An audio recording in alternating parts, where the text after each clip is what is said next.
My name is Rachel Linval, and everybody usually starts out by telling a little bit about their family, and I thought I would join in on that. I am to teach actually a brand new program in forestry and natural resource management, and it was a 2-year degree program. And some of my students are still around and doing great things, so that's kind of nice. But to get back, tell you about my family, and while people are wandering in, I'll just tell you a brief story that got a good laugh. My co-worker and good friend, Kathy Her Many Horses, and I were at a conference in November, and this lady came up to us as we were talking. We were visiting with her about something else, and she looked at me and she said, "Are you Jewish?" She said, "You look like somebody who's Jewish." And I was starting to say, "Yes, I am." And, you know, Kathy, in her sense of humor, we know each other pretty well. She looked at that lady and she said, "Yeah, my friend Rachel is a full-blood Jew." So I said, "Well, yeah, kind of," and that lady didn't quite know what to make of us, but moved on. Well then, back around Thanksgiving, I fell for that Ancestry.com, come on advertisement to test your DNA. And I did that, and I found out that, like the buffalo, I'm not. I'm not full blood, and that's okay. So mostly 80% roughly, but then it was like, well, no, you have Greek and you have Italian, and then it said trace bloodlines from Asia and from Africa. So it was like, all right, well, I can no longer claim to be 100%, and that's okay. You know, I think it's interesting to know where we are and where we're from, and I will say that I am very moved by the plight of refugees and immigrants, because that's how my family got to this country. So we won't dwell on that, but did want to tell you a little bit about my background.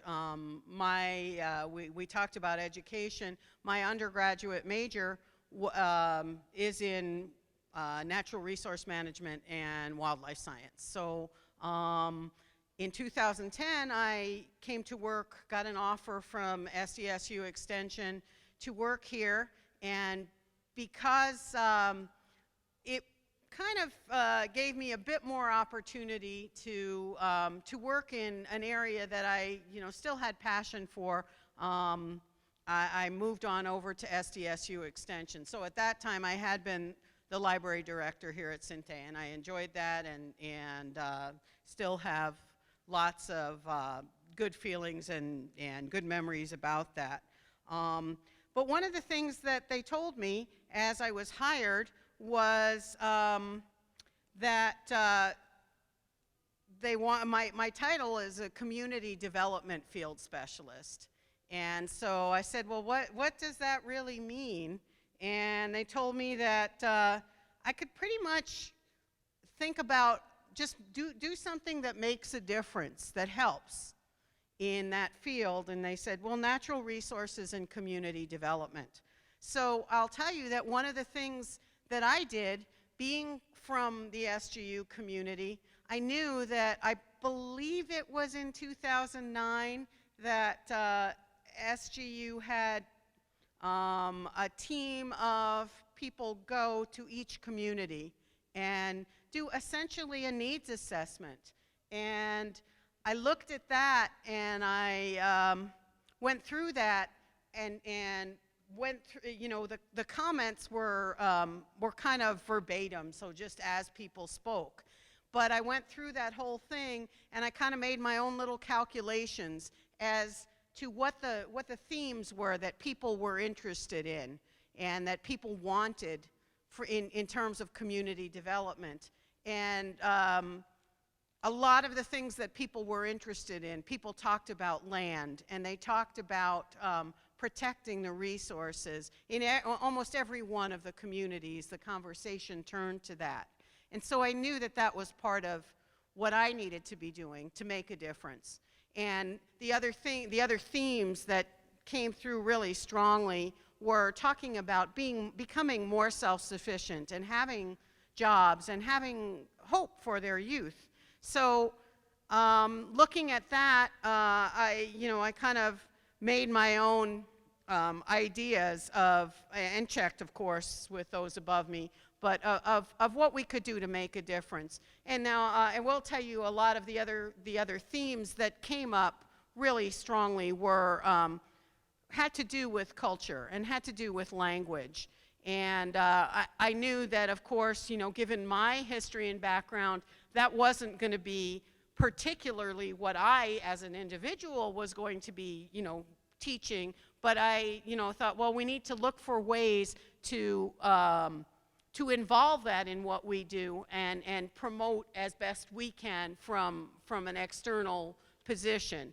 So that's kind of been my guidance. I look at my job as to collaborate and partner and be an advocate within the community. So I don't really care if our name as SDSU Extension gets out there a lot, but what I want to do is I want to see a difference made. And we've been lucky to have a really strong partnership with SGU, and I'm really pleased with that. And I think in some ways we're unique amongst 1862 land grant institutions, which were, back, there's different categories of land grant, and I won't get into that too much, but we'll just say 1862 land grants are, have had that designation longer, but tribal colleges like SGU they're called 1994 land grant institutions, and our good and useful and sustaining partnership is something somewhat unique when we talk about extension and working together, and we're proud of that. I think that this is going to get better, and we were fortunate to see, for South Dakota State University, to see Dr. Barry Dunn become our SDSU president, and he had been our dean before, and he was inaugurated into his presidency in October of last year. So,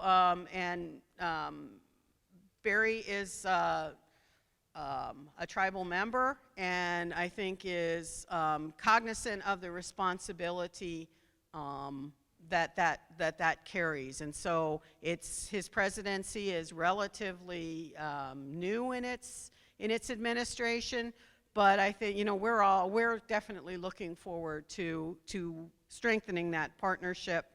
And my role is kind of as a liaison as well, between the university in Brookings and the communities out here. So we want to bring the programs and the resources of SDSU out to the communities and through SGU and through some of the other partnerships that we do have.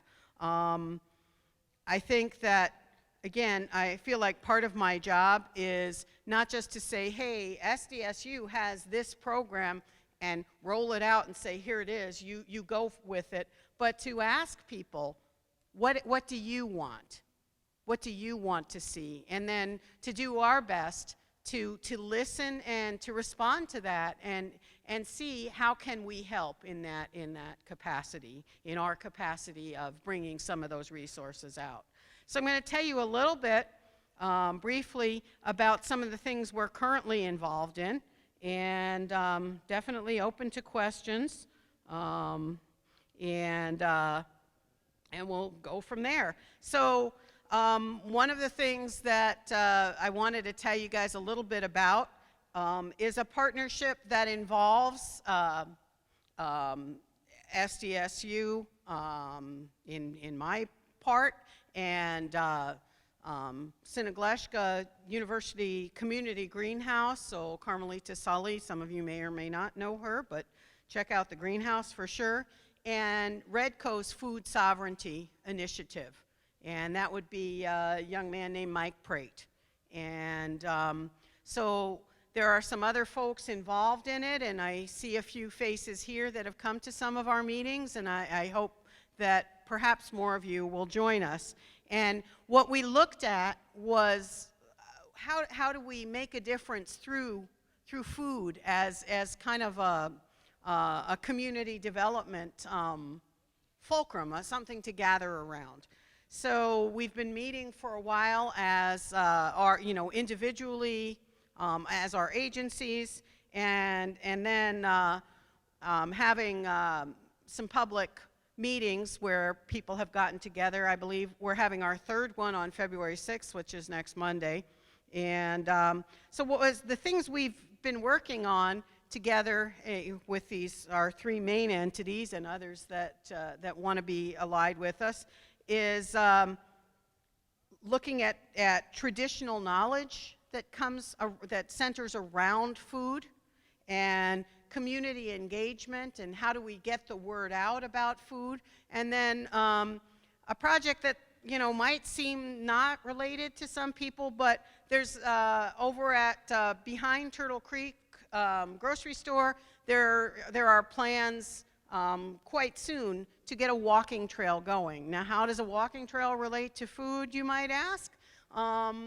Well, partially, we're looking part of the plans for that trail involve looking at some of the plants that are food for have been food for the people around here, and we hope continue to be food. And it also becomes a good point in terms of community development, a space to gather and have healthy activities. So even though there, some of you might know there's a planned, community for out there, and that's kind of a longer term project. But the trail itself is something that we hope to see happening soon, i.e.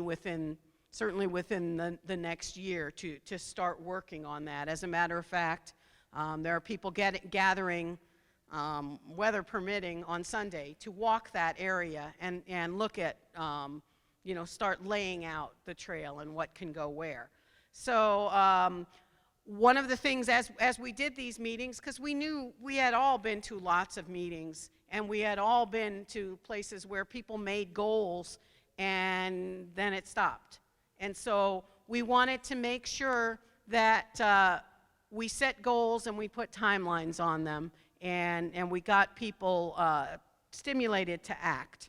And so we met in these three. People got to select which of these areas they were most interested in or wanted to put their time to, whether it be working on the trail or working with a traditional knowledge group or with the community engagement group. And I was going to, one of the folks that was, Deanna Eaglefeather, was here earlier, and she was with the traditional knowledge folks, and I'm trying to remember what their goals were. I think one of their goals was talking about being able to get game meat out to people, and they talked about perhaps having a way to process meat. Alex, I'm going to pick on you. Do you remember any of something else from you were with that traditional knowledge group, were you?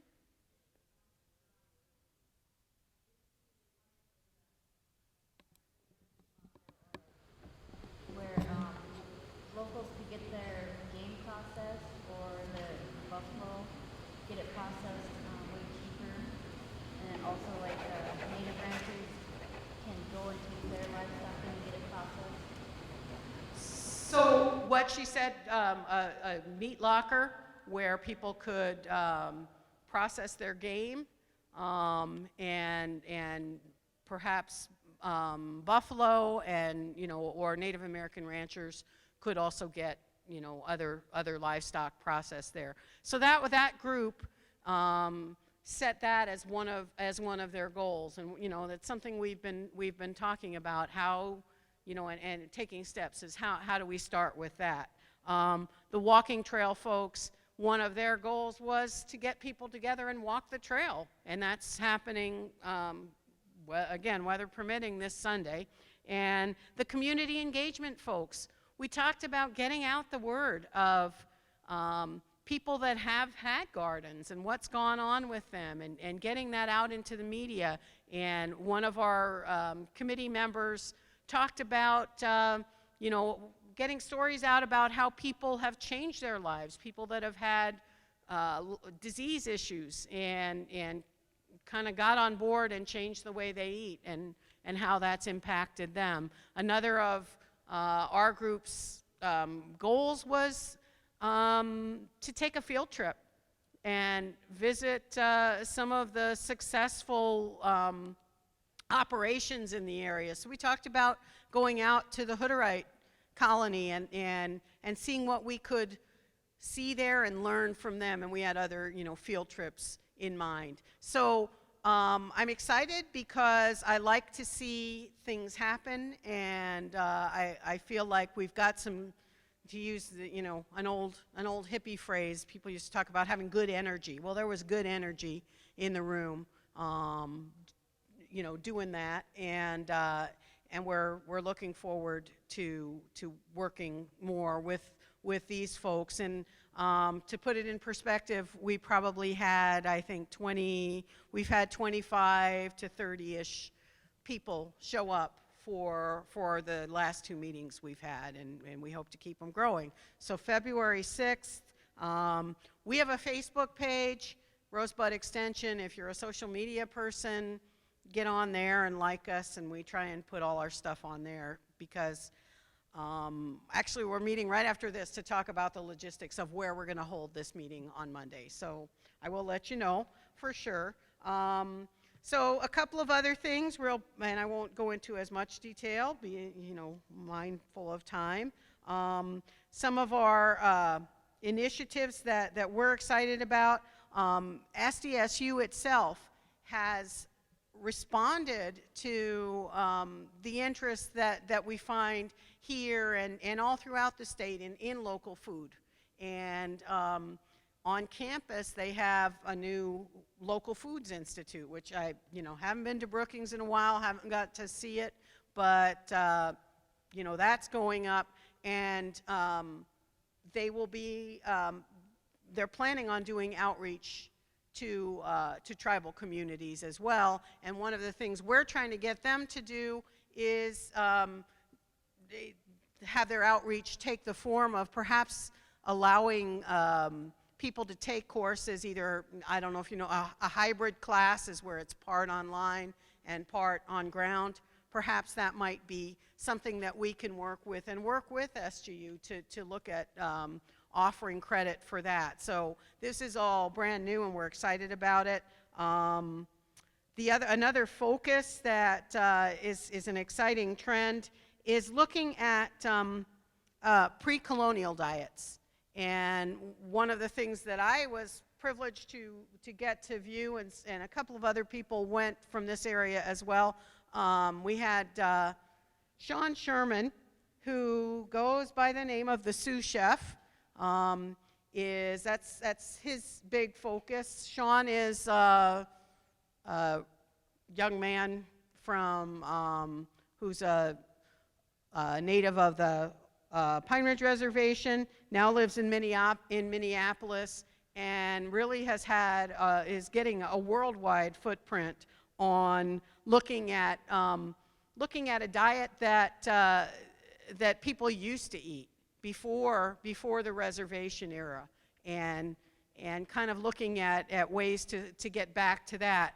And we've had some great conversations with Sean about ways to spread some of his teachings and things he's found out. I mean, he's very involved in a restaurant business, but he also has a strong commitment to seeing people back home get more knowledge and information about eating in that healthier way, when we got to have an evening with the chef type of session, and it was fascinating because we used all game meats, very little other seasonings, and just a different outlook to it that I'd like to see that we can bring that out here, and Sean is interested in that too. So another thing that we're involved with that Sherry mentioned is the gardening, and when we met in our little committee with our Food Sov Coalition, people were, again, quite interested in gardening, whether it be community gardens or individual gardens. So together with Carmelita from the SGU greenhouse, as Sherry mentioned, we've gone out, and we want to go out into more communities and get more information to people about gardening and about kind of working with your soil and the conditions that you have, and kind of doing it make it as easy as we can for people. I think sometimes people, as I've talked to people, they're daunted by the idea, like, well, my grandmother used to have a garden, but I'm not sure if I could do that. It's like, well, yeah, you can. You can do it small. You can start small and grow it. And so that's kind of our focus with that. We also, in addition to gardening, we want people to understand what they can do with that fresh produce. And so we've done some canning workshops and other ways to, we kind of categorize it. We call it food utilization. So what do you do with all that stuff you've gotten? And that includes canning and freezing and drying and cooking as well. In terms of the bison,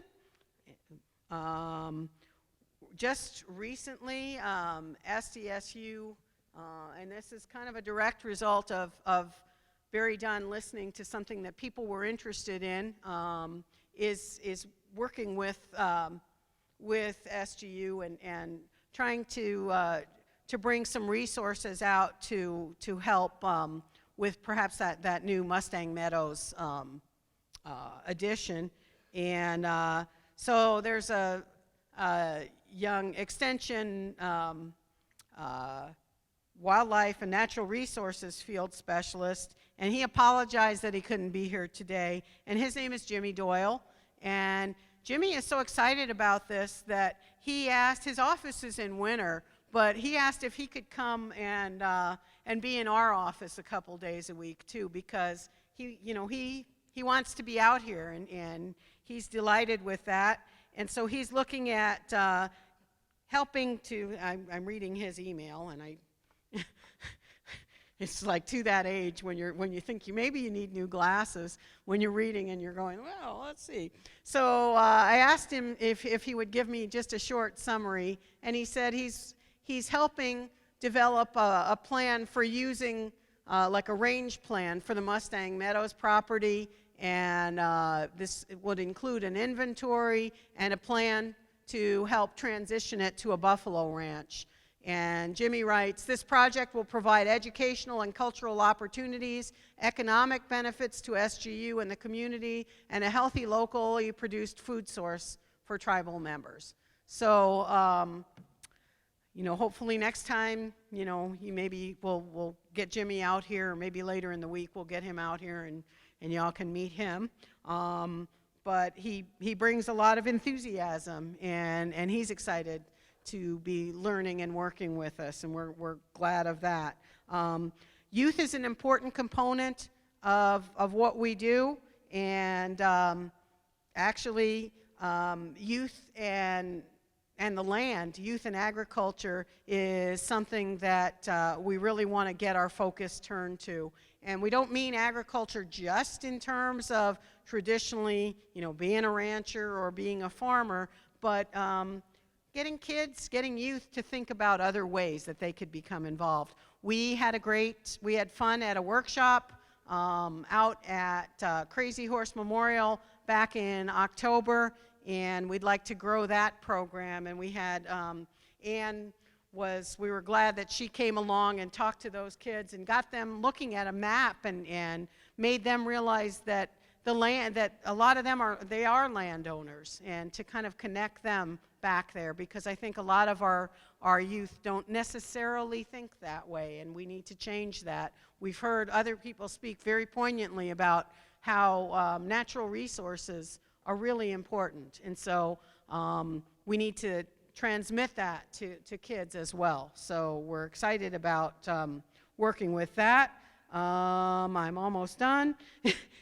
So another project that we have is we're in the third year of a grant with for beginning farmers and ranchers, and we've evolved in how we deliver those programs, because again, I have to say, you know, that was a program that we rolled out that wasn't necessarily tailored to what the communities wanted. And I think we have to be willing to stop midstream and say, is this working? And it wasn't, quite honestly. So what we're looking at in terms of programming is a whole menu, and I have some copies here. Feel free to take them. We're still developing dates, but we're looking at kind of what can people do on a small acreage, on a 2, 3, 5 acre lot, and what are some of the things, whether it's food for your family or things that you want to produce and sell or trade or barter at farmers market. So some of these, you know, have to do with gardening. We also have someone coming out to do a workshop on fruit, trees, and berries. We had a lot of people tell us they were interested in poultry and goats and beekeeping. So, and also developing a site plan for a small acreage unit that people might have. So those are things that are coming up, and I'll leave those out for people to take. Let's see, you know, one of our focus areas is healthy communities, and one of the things we're working on, not really necessarily directly tied to land and natural resources, but sorta, is we have a traditional games coalition that is starting, and we're kind of making plans to do some events that way. A lot of those are winter games, and you know, but we're excited about that, and we're bringing in lots of different folks on that. Where the main grant that started us out is from the USDA, and we have to apply for it again. We've had this grant. It's called Federally Recognized Tribal Extension Program. We've had this grant since 1991.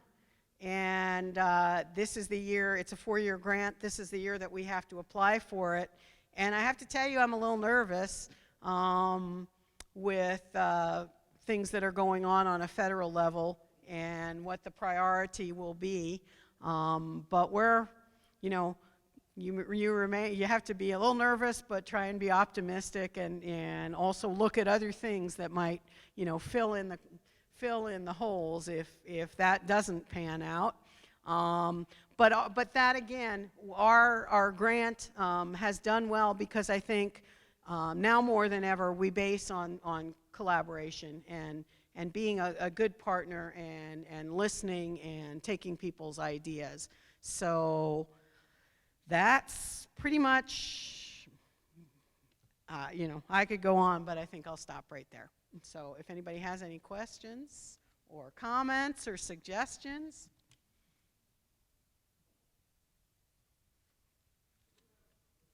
Sure. Sure.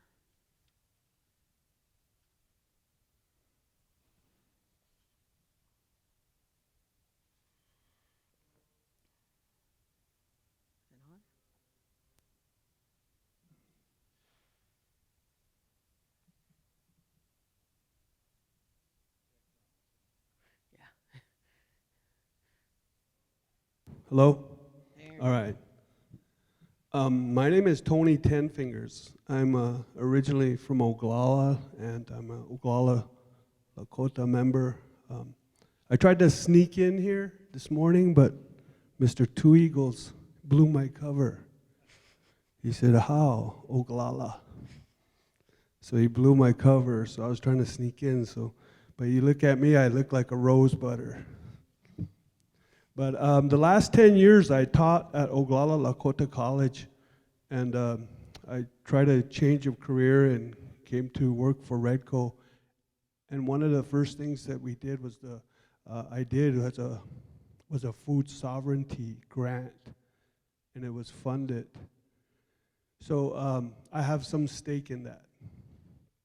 But one of the things that we talked about when we were applying for this grant was there was a time when as Lakotas, we ate everything that was 100% pure.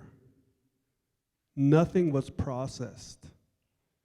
And when you look at our physiology and the makeup of our body, Lewis and Clark, when they first came to the Dakotas, they came across the Lakota people, and they wrote in their diaries, there was no man below 6'6".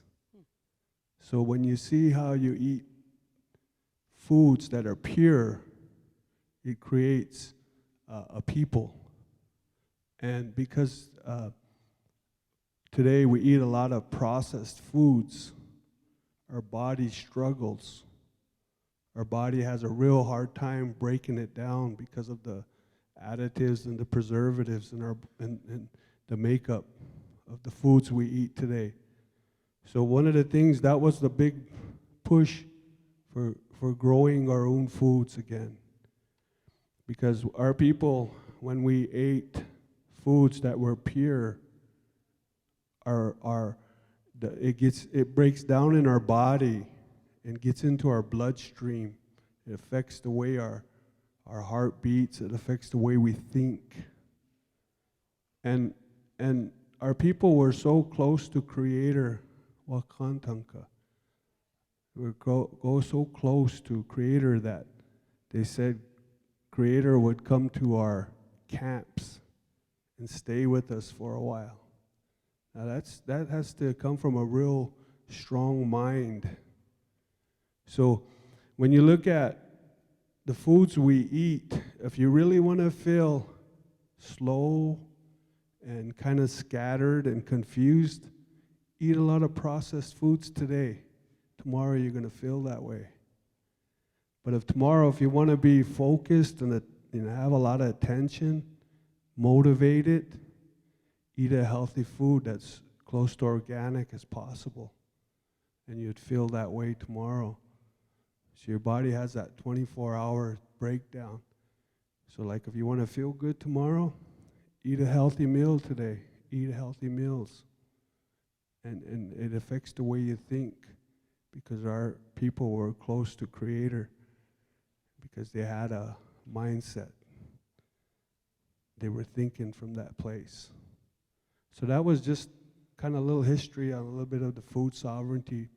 And some of you will probably be seeing me around every now and then. Might be bugging you or something, interviewing you. And we're a part of that workforce development too, so you'll be seeing me around. Thank you. That's just a comment. Thank you. I might add, Tony, he was at our last meeting, and we take all comers. And actually, I am heading out. Mike and Carmelita and I and a couple of other people are meeting, and hopefully I'll come back and have the place for that next meeting so we can report on that. But I definitely appreciate your time and listening, and thank you. And it's heartening to see a lot of people come out.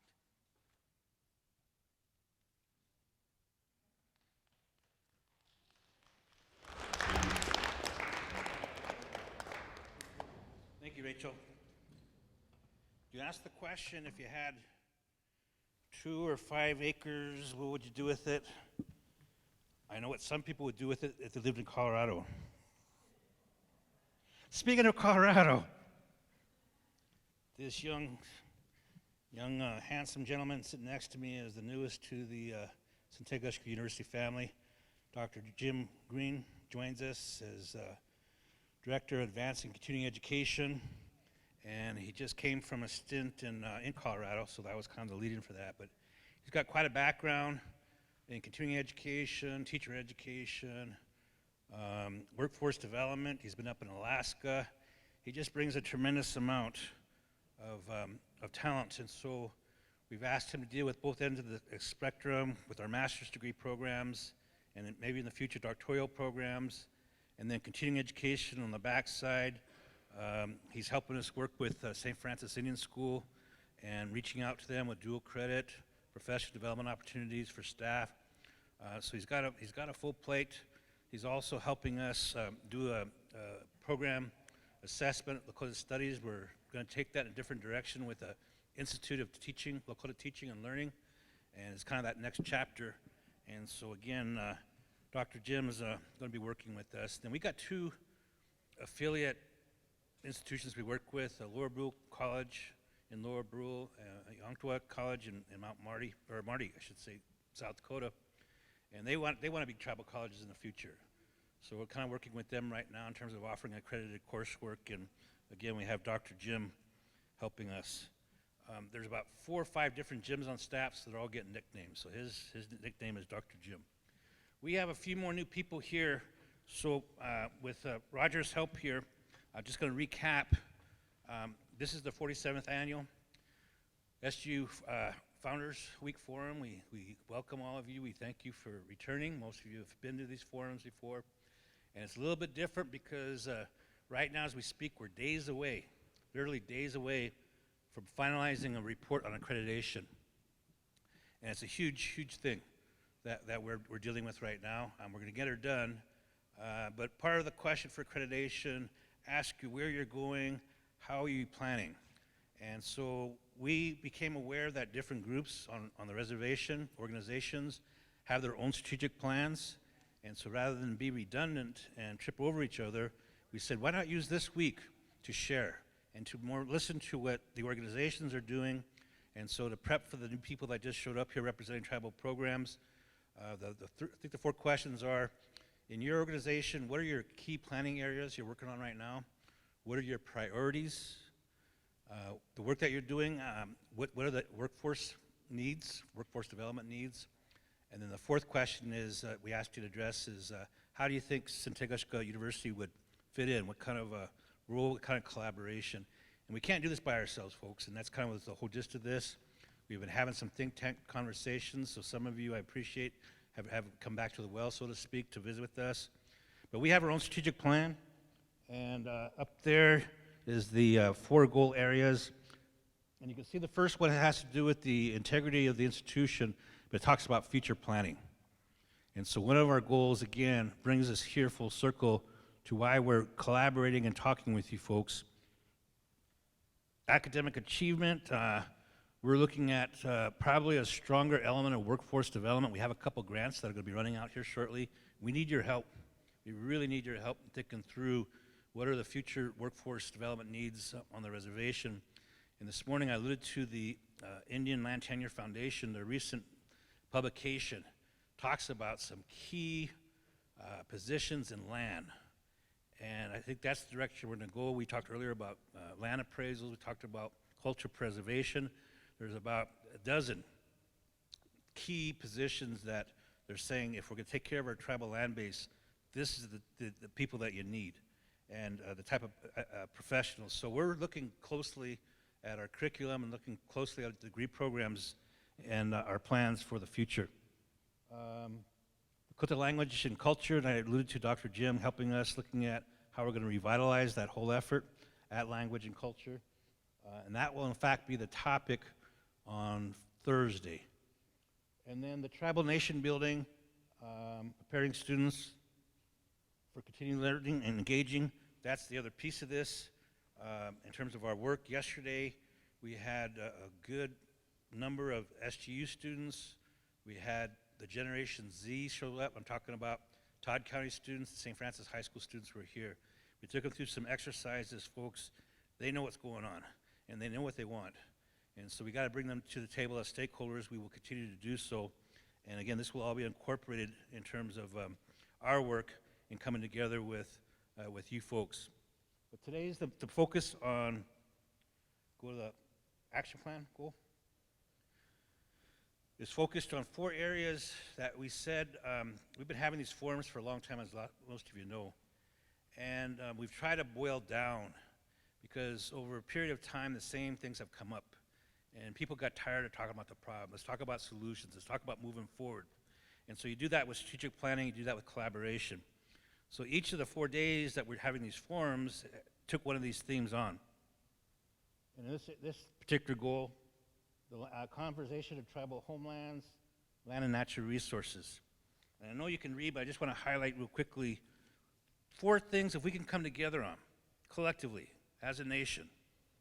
At least 4 things we could do is conduct a review of the relationships between tribal enrollment and tribal land interest. It's a huge issue right now after Cobell and Keepseagle. The tribal land buyback program, we're into buying back the Black Hills 1 acre at a time with Peshla. But that whole action plan of land acquisition and preserving it, we talked about land fractionation earlier. I'm singing to the choir here. But again, I think a key thing is for us to come together and connect the dots, if you will, and show how we got to move forward with a game plan. We talked about water resource issues. Again, I'm talking to the choir here, but I guess the pipeline up the Cannonball issue is just the undercurrent of some bigger issues that are facing this country. And Miniwichoni, water's life, that's an international battle cry now around the world. And we've taken the lead as Native people in showing what's really important in life. And we need to build on that. But we also have some legal issues dealing with water rights, water quality, Ogala Aquifer. Someone talked about power generation. I was really interested in that perspective of the Pick-Sloan Act. What is the outcomes of that here in the 21st century? And somehow creating a pathway for energy use, subsidized if not free energy use here on our reservations. The forums on goals and effective planning to carry out land and natural resource use by individual members. So that was Rachel's question. If you had 2 acres, 5 acres, what would you do with it? Those are the kind of things we need looking at, along with Toshbe cooperatives. And again, TLE is a key piece of this, and so we wanted to make sure that the interagency partnerships start with tribal land enterprises, and they're represented here today. They'll have a presentation here shortly. And then the 4th one, economic initiatives, the tribal ranch, the timber reserve, the bioassin reserve, land acquisitions, and renewable energy. That renewable energy is something the university has just jumped on board with. We hired, most of you know Leo Campbell.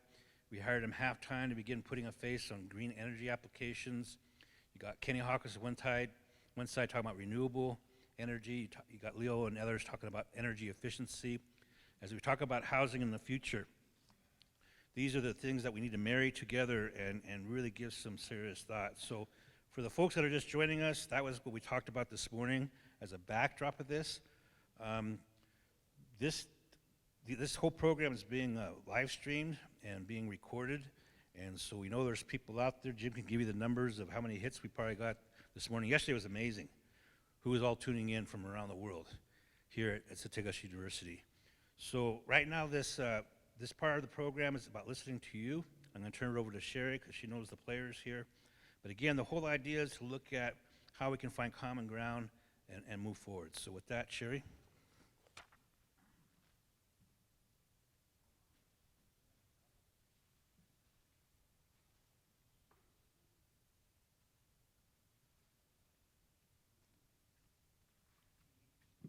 I'd kind of like to continue with people that from this morning. Ann Wilson Frederick is the director of Tribal Land Enterprise. She wasn't able to attend this morning because she had to attend the tribal council meeting. However, she is here this afternoon. I'd like to welcome her to Sategash University. Also, I've been asked to remind everybody that we are on a live stream on YouTube. So everybody's speaking. We'd like you to use the microphones so that the public can hear you. Thank you.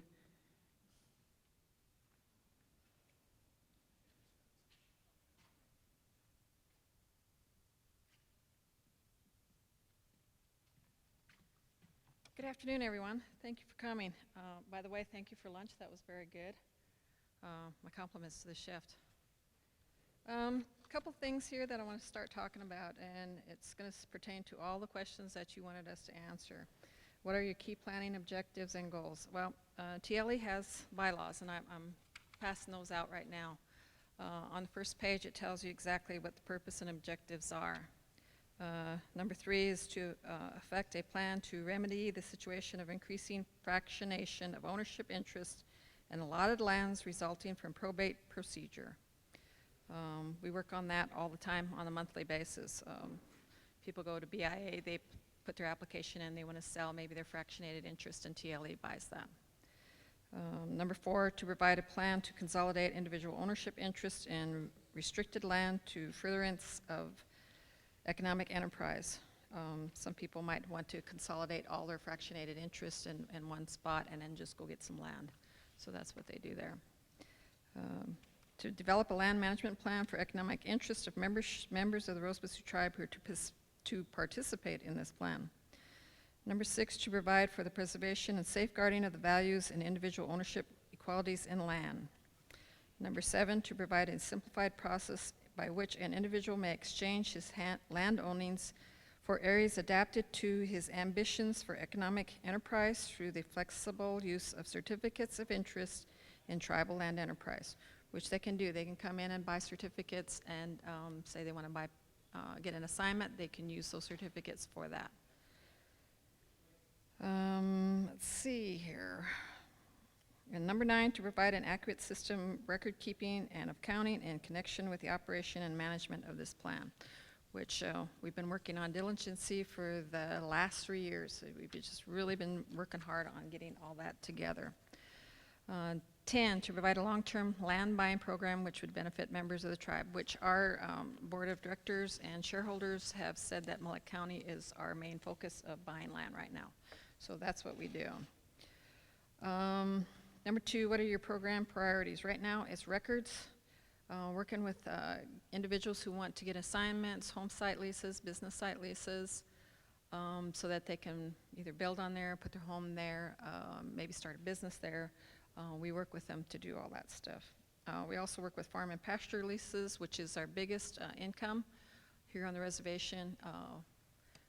People come in and they lease some ground from the tribe or from TLE, and that income is turned right around, and we use a lot of that to purchase more land. Number 3, what are your workforce requirements and needs? Well, right now I need a CFO. I'm in short, so that means that I am looking for bookkeepers. Anybody who has bookkeeping. TLE, we work a lot with numbers all the time.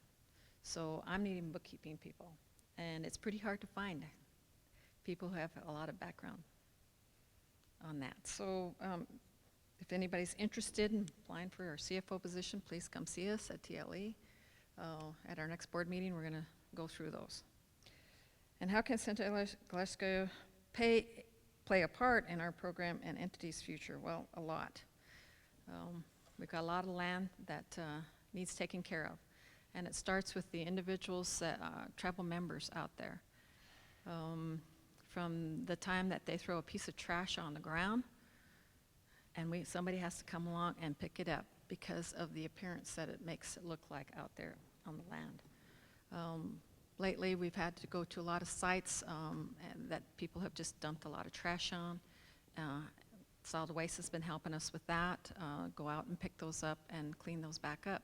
And then in the next couple of months, you see them back out there, and it's all back out there again. People need to be taught how to take care of the land. Not just grazing, ranching, farming, whatever that people think of TLE. We want to take care of the land all the time. And that means we go out and we pick up the trash also. Some people were talking about wanting to own land. Well, that's where you have your assignments. You got a home on 2.5 acres and you're paying $25 a year. Well, why don't you just buy that and make it into assignment? It belongs to you after that, and you can pass it on to your beneficiary, and they can pass it on to their beneficiary. Those are things that we encourage people to come in and do all the time. Mustang Meadows is just a collaboration that we just made with SGU here. They're going to put a buffalo ranch out there. And so we're just getting started on that, and I'm really looking forward to working real close with SGU on that, on all their needs out there. So I guess that's about it. I don't have a whole lot. It was short notice, honestly. I just got my letter last Thursday, so. Question. Uh-huh. The use of technology, you had Chongo Land Office, you got TLE, you got BIA, you probably got SGU. Those are all different land data management systems. Is there any way we need to talk about on the roads, but getting on the same page, the same type of database, that's user-friendly, accessible, transparent, discussion about the technology?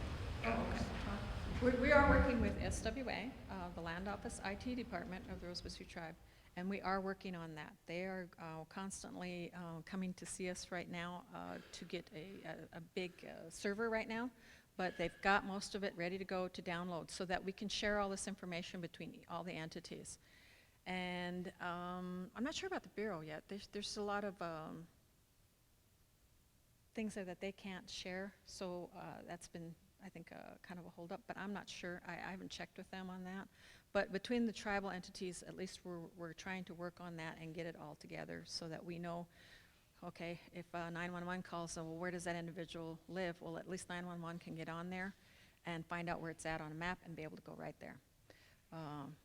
That's where SWA and we come in on where that track is and where that individual lives. Part 2 of technology, geospatial technology, GIS, remote sensing, is the organization into using that kind of Yes, we are. We've sent our lease compliance individuals out to do a lot of training, so they do go out quite a bit. Right now, we're in the process of working on all the home site leases to put them into our data system and make sure that the land descriptions are correct. See if somebody is there. You know, it could be on the map that somebody's living there, but when you get out there, there's nobody there, or they've been there and nobody else is there anymore. So those are things that we're trying to update constantly on a continuous basis. Although we are short-staffed. I must say that TLE, we need more staffing, and right now we're just in a small building, and so we're working on trying to get a bigger building so that we can start getting more staffing. In terms of workforce development, how many GIS technicians do you need? I wish I had about 6, and I have 3. Mm-hmm. With TLE, what kind of career people do you need to work with Land Office? And particularly looking towards the future, what kinds of degrees, what kinds of background do you need that would be ideal to work with? Bookkeeping, mathematics. Basically, that's what we work with every single day. When I have an individual come up to me and say, well, what does reconcile mean? That scares me a little bit, so that we need to teach them what that means. They don't know what reconcile means. So we have to teach them what that means and go through that process. A lot of it's math, basically, in bookkeeping. You have your individuals that work out on the field, and that's a little bit different, but anybody who works in our office has to have bookkeeping. They got to know it from inside and out.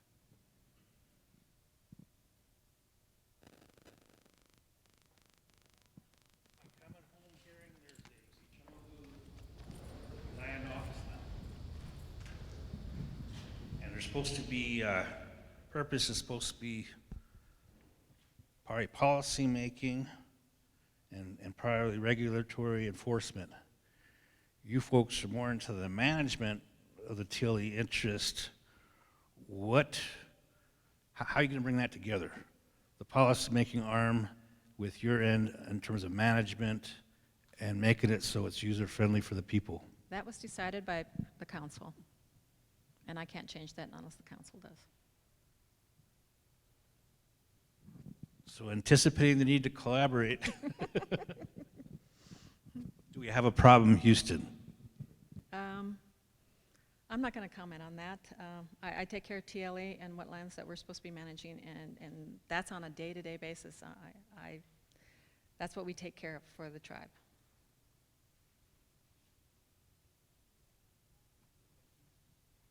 Anybody else?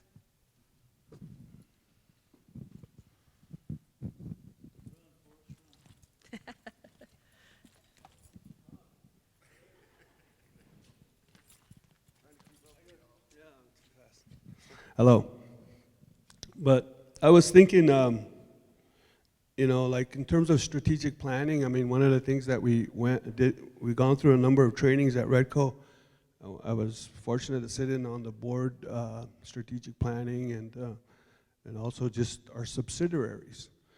But one of the things I'm hearing about land and the land offices, TLE and the BIA, and all of these people that manage the land on the reservation, in terms of, I heard the word business development, getting a business going on your land.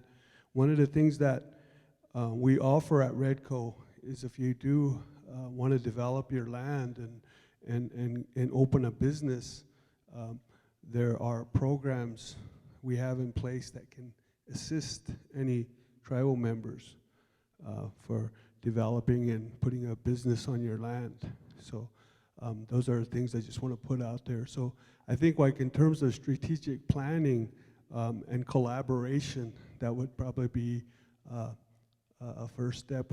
Once you pass that point, then you can come see us, and we can assist you in getting a business going on your land or your property.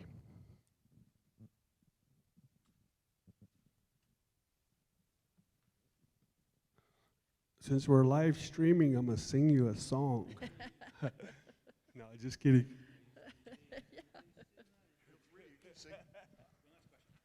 Okay.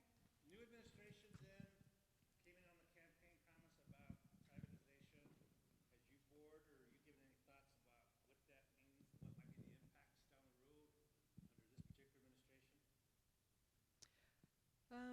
No, I'm going to leave that up to the council to make that decision. Even with my board, I've got the 4 council people on my board, and then there's 3 at-large people. And so it's really up to the council on how and which direction they want us to go, and we'll work with them very closely on that if that should ever come up. If we just don't know. We just don't know. Right now, it's just in limbo, and I've seen the papers. I've read all the articles that are out there. Some may be true, some may not be. So I just don't want to comment on any of it, not unless it comes right down to it. But I'd sure like to have bigger notice on it rather than last minute having to work on something and fix it right away. What about Trudell and Keefsey? Do you see anything coming down the road?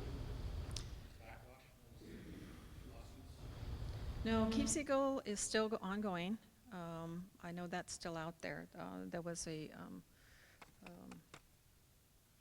an appeal on it, and we haven't heard anything back on that. But that pretty much pertains to the ranchers themselves and the individuals that got the first go-around. But we haven't heard any more on it.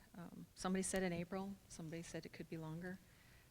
But that's just for the ranchers and benefits. Now, hopefully, if the money that, of course, we applied for that grant and we didn't get it, that came out there, TLE put in for that to help offset maybe some young ranchers, current ranchers, but we were denied. And TLE being the unique program that is in the United States, why were we denied? And those were my questions, and they said, well, we don't need to give you an answer for that. So that concerns me. But yeah, we're going to keep going for them as nonprofit for the tribe, or to get more of that. So Centeglash University also put in for the same grants that were made available, and ours was more of the educational end of it, and it only was 2 years, so there's only so much you can do in 2 years, and so we're trying to be realistic about creating addressing the next generation of farmers and ranchers here, and taking them through a very intense, tiered sequence of modules of ranching and farming. We included equine, the horses, and we included bison, because the university is involved with that. So we thought we had a pretty good model of beginning to addressing ranchers and farmers. The Keeps Eagle lawsuit was an eye-opener, but it didn't surprise me. Keeps Eagle was a lawsuit about discrimination by USDA against Native American ranchers and farmers. And there was 2 tiers of settlements. If you could prove you were a rancher and farmer at that point in time, you pretty much got 50 thou. Yep. If you could prove in-depth discrimination, and you had to have all the documentation, I think it was 250,000, and maybe even plus. Well, when it was all said and done, the federal government had a pretty big chunk of money up for settlement, and the claims fell far below that, which told me that we might have not been accurate in the census of who was really into ranching and farming versus I'm a rancher, but I'm leasing out to a non-tribal member, but yet I'm claiming to be involved with the ranching business. I think that issue still faces us in the future, but being more proactive, how do we take another generation of young people and bring them up to the use of the land? There's a lot of different ways we can use the land. We talked about the 2 to 5 acres. We're talking 22,000 acres. I think we have a super opportunity with SGU and Barry Dunn and his resources. I mean, he's a major player in the land grant world and willing to work with us, and I'm saying the partners. But that Keeps Eagle was an eye-opener for me, and so, and then the COBEL. The COBEL is about mismanagement on the part of the Department of Interior. So my thinking, and I'm wondering, scratching my head, and been asking around, but haven't heard a lot of, it's more of a wait and see. What's going to be the backwash of the federal government's role in overseeing tribal land and natural resources? And somewhere we had heard that the BIA's got a 5-year plan about getting out of the realty business, which for me, as an educator, we got 5 years to come up with all the professionals and the technicians with all the expertise that you're saying you need for TLE to have in place. Or we ended up outsourcing that to somebody else, then somebody else is still in control. The privatization deal sounds attractive from one end. That could lead to self-determination that we always wanted if you have the talent and the expertise and the 21st century toys to manage your land. So when I talked about the technology, you talked about the bookkeeping ain't hard. It'll be the data that goes into the bookkeeping, because the computers will take care of all the math. Right. But you have to know data management. You have to know what you're putting in. So the issue of technology. The other thing is we know that there's drone technology. Drones are a big deal. Unmanned spacecraft floating around, hovering. If you kept up with the pipeline in Cannonball, you've seen some of the impacts, the pictures. But you can manage from your couch 250 head of animals. You'll know exactly where they're at. You'll have a blueprint in terms of the soil condition, water condition. I mean, you can do this all from your desk. That doesn't replace the horseback, and I'm kind of a throwback to the old style, but in the end, that technology is there waiting for the next generation of ranchers and farmers. So those are some of the discussions that are going on at the university. Again, we can't do this by ourselves, and again, I think Keeps Eagle taught us we fell way short on the census of who was really in the game and who was just playing like they were in the game. And like you said, they're leasing land and all of a sudden no one's there. Or who is there, I guess would be the other question. The last thing in terms of the current social dilemma we have, and of course that's the drug dealing and what have you, and the meth totally, in so many different ways, but you're contaminating land, you're contaminating housing. It's costing the tribe $140,000 for these boarded up meth houses to take them down.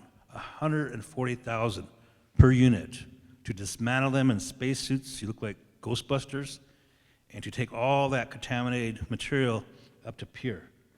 And so that's a huge issue. It's related to land contamination, and there it is. I mean, that's kind of the reality check of what not only here in South Dakota, but clear across the country is dealing with.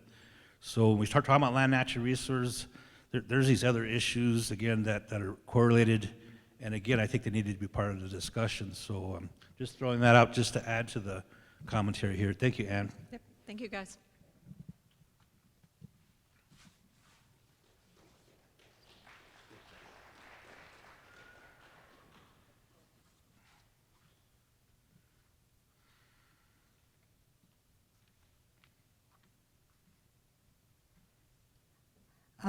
Next, I'd like to call on Mary Scott to talk to us a bit about her program and the services that they provide to the tribal communities and ways in which her program can collaborate with Santa Agnieszka University.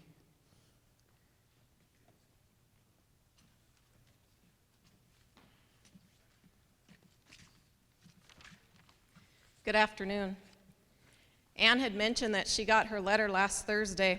I was called upon this morning, so please bear with me. For those of you that don't know me, I'm Mary Scott. I work for the United States Department of Agriculture with the Natural Resources Conservation Service. And I kind of have to laugh about that because in the government system, we're really good with acronyms. So we're also known as the NRCS, or locally here I'm called NCRS, NCIS, you name it, but I work for NRCS, so I'm a tribal liaison. I began employment back in 2001. I actually moved home here to take care of my parents, who were, their health was failing at the time. So I was born and raised here. My parents are the late Cecil and Arbana Scott. I'm a graduate of Todd County High School. I went on to Black Hills State University, and I got a composite major in business and a minor in computers. I then developed a more interest in the lands after doing some internships, and so I decided to go back and study land more. So I did come back here to Santa Agnieszka University and South Dakota State University as well, and I received a range and conservation management degree. With that, I went on and served as a soil conservationist with the Natural Resources Conservation Service. And then the job, like I had said earlier, came up as a tribal liaison for Rosebud, and it was an opportunity to move home. So with that being said, a little bit of background, a little bit of who I am, a little bit of what I do. We have an official mission statement that says that we help people help the land. What that means is that we work with the land users out there to protect, conserve, and maintain our natural resources. And when we say natural resources, what we interpret that as is soil, water, air, plants, animals, and we also include that human factor in there as well. So when we take that and apply it to what we do in our everyday jobs, we identify the issues out there on the land, we do an inventory, and we find solutions for them. Sometimes it's just conservation technical assistance that we call it. However, sometimes it takes us utilizing programs to address those resource concerns. Two common programs used in the area is EQIP, which is Environmental Quality Incentive Programs. There go those acronyms again. And the other is CSP, or Conservation Stewardship Program. Through EQIP, it's more of actual practices that we do on the land. So say there was a concern for inadequate water on a range unit. We would take a look at doing water developments such as pipelines, wells, tanks, things of that nature to address that resource concern. Say we had an issue with grazing management, which impacted our productivity of the native grasses out there, the native forbs. We might look at doing some fences, some cross fences, something like that for rotational grazing. There's different things that we can apply through that program, and we can actually do it just through conservation technical assistance as well. The other one I mentioned was Conservation Stewardship Program. That one's a little bit different than the EQIP program. That one takes your operation to the next level. And you do enhancements, which basically it would be like if you have a livestock tank out there, you would include a rodent ramp in it. That's taken it to the next level to comply with regulations that are sometimes imposed upon us. It's just kind of taking care of some of those issues. So some of the things that lead me to where I am today is that my heart and my passion is with the land and with my people. And my heart's really into passing this knowledge on to the youth. This past January 3rd, I was fortunate I've started my 25th year with this agency. So I think it's time, you know, there's really an interest out there. I know this past summer we collaborated with Rosebud Extension with Ron Fredericks, and we held a youth day. And we were gonna start out with doing some range inventory, some identification of plants and things like that. We were really gung-ho. We were gonna identify cool season grasses, warm season grasses, forbs, noxious weeds. We were gonna do invasive increasers. And we realized from the children, from the youth, from the Boys and Girls Club in Rosebud and in Mission that attended, we had to back up and just do the basics of plants. And to me, that really told me something, that we've got a lot of education to do out there to our youth. We've got to start young. We've got to start with, you know, with those kids, get their interest sparked, and then develop them on through, follow them on through that middle school, follow them on through that high school, get them into college and those types of degrees where they can come back and help us make an impact on the land. So back to the questions that we were to address in our organization. Our key planning areas, I would say, have to go back to our mission statement, helping people help the land. Our priorities would probably be, there's a real big push in our agency right now to improve soil health. Our soil health, our soil is the basics of what is out there. If we don't take care of that soil, it's not gonna produce that grass. It's not gonna take care of what we need it to do. We need to build that soil to its capabilities so that we do have production from it. The other thing would be that we concentrate more on conservation planning. They're really pushing that on us right now. Not so much to get the funds out there to utilize programs. It's more about the conservation planning aspect of things. As far as our workforce development needs, I think we need to continue to strengthen those workforce development needs. In our particular agency, we have a variety of job opportunities. Like I said, I'm a tribal liaison. I've been a soil conservationist. We actually have STEP, which is a program for students. We have range conservationists. We have district conservationists. We have biologists. We have agronomists. We have financial officers. We have soils people. We have, I think I said biologists. There's a whole realm of job opportunities that work for the Natural Resources Conservation Service.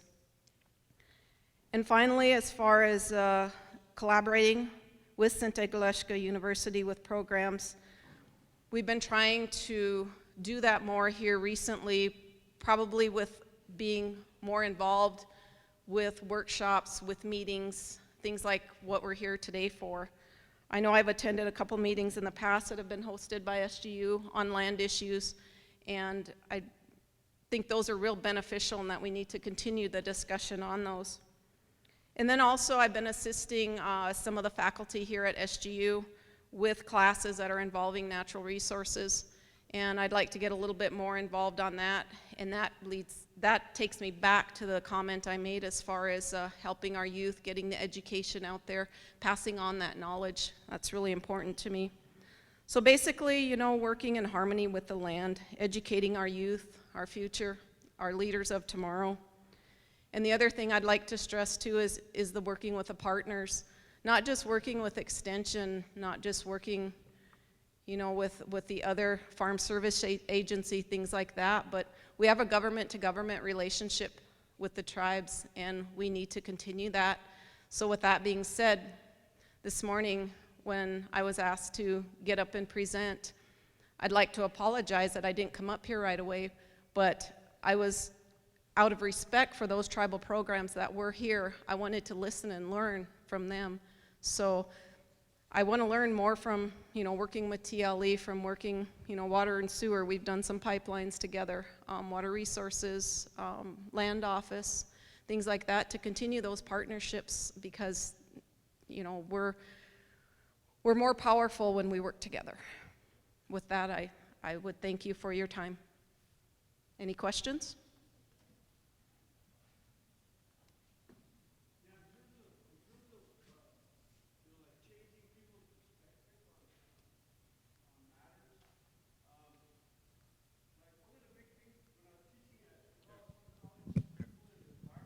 Here, use the mic.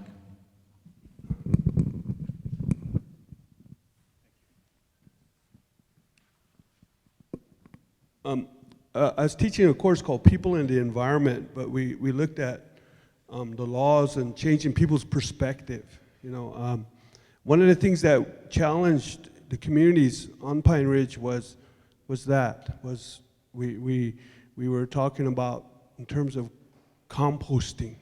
How do you get people to compost, right?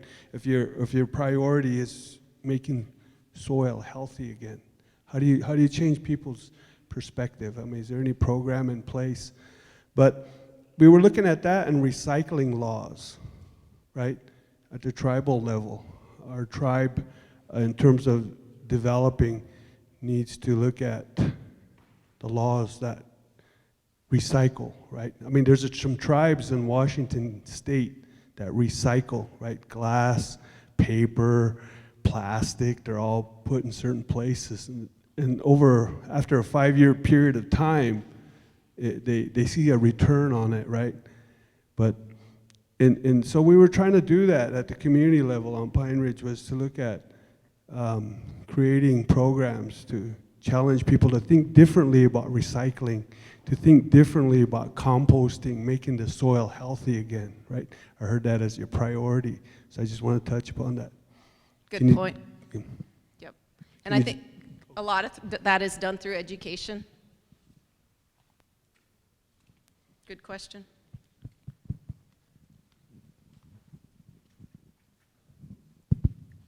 Thank you, Mary. She pointed out to the tremendous need to involve our youth. One of the things that we're going to be doing this summer at St. Agnes University is we're going to have a summer STEM horse camp. And it's going to probably middle school students come into class in the morning. Most of the sciences, the math, geospatial technology, research, and a cultural theme. And of course, the cultural theme will be built around the horse. Then in the afternoon, they're going to go to a couple pens, round pens of horses, and these kids will spend time with their relatives. They'll do that all week. There'll be one field trip a week to go out there and actually get into a buffalo herd or outdoors and do hands-on things. And at the end of this, it'll culminate into a poster contest that the students doing their research, and I had a daughter, of all things, she did earthworms, but they'll have a poster contest. They'll have to show what they've learned during that summer-long program. They'll have to talk about the relationship with the horse. They'll have to talk about the cultural aspects of the relationship with the horse. And they'll get a horse stick effigy to show a reward at that end. And then we'll launch them into another level of STEM education. The students that were here yesterday commented on that over and over again. So there's some sense to the K through 12s that are now pushing for the science, technology, engineering, math. And Mary and I, with our backgrounds, we know that those are tough courses for any student, let alone Native kids. And so we're working at that level. But I think that's the type of things we really need to do, is work with the younger crew. And right now we have the horse ranch that deals with mental health wellness for troubled youth, and that's a very good thing. We're going to reach out to the veterans here pretty shortly, because they've got some mental health issues, and probably our law enforcement that go through a grueling day every day in what they see. So that horse becomes a very important relative in terms of the healing, but in terms of the education, and in terms of its place in the farm and ranch industry. So that's just an idea of what's coming down the road. And I'd like to thank you, Phil, for letting us know some of those future opportunities that are coming up. And I'd like to encourage those of you in the crowd, if you see any workshops or trainings that are coming up in the local area, take part, take time, get involved. A lot of those resources and things are there for you. And a lot of them, it's low or no cost, so take advantage of them. There's a lot of opportunities out there. Thank you.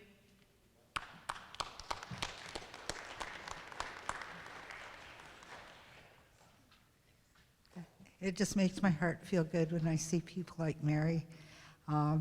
Mary grew up with my kids in Antelope Community.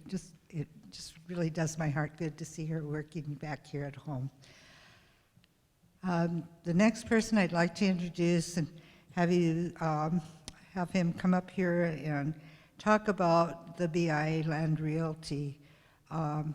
Dean Wilson is working with the Bureau of Indian Affairs.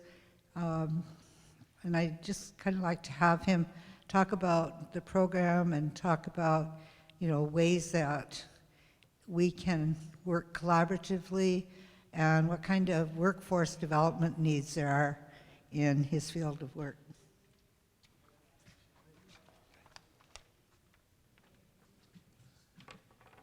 Good afternoon, everyone. Mitakiapi. Greet you all with a warm heart and a good firm handshake.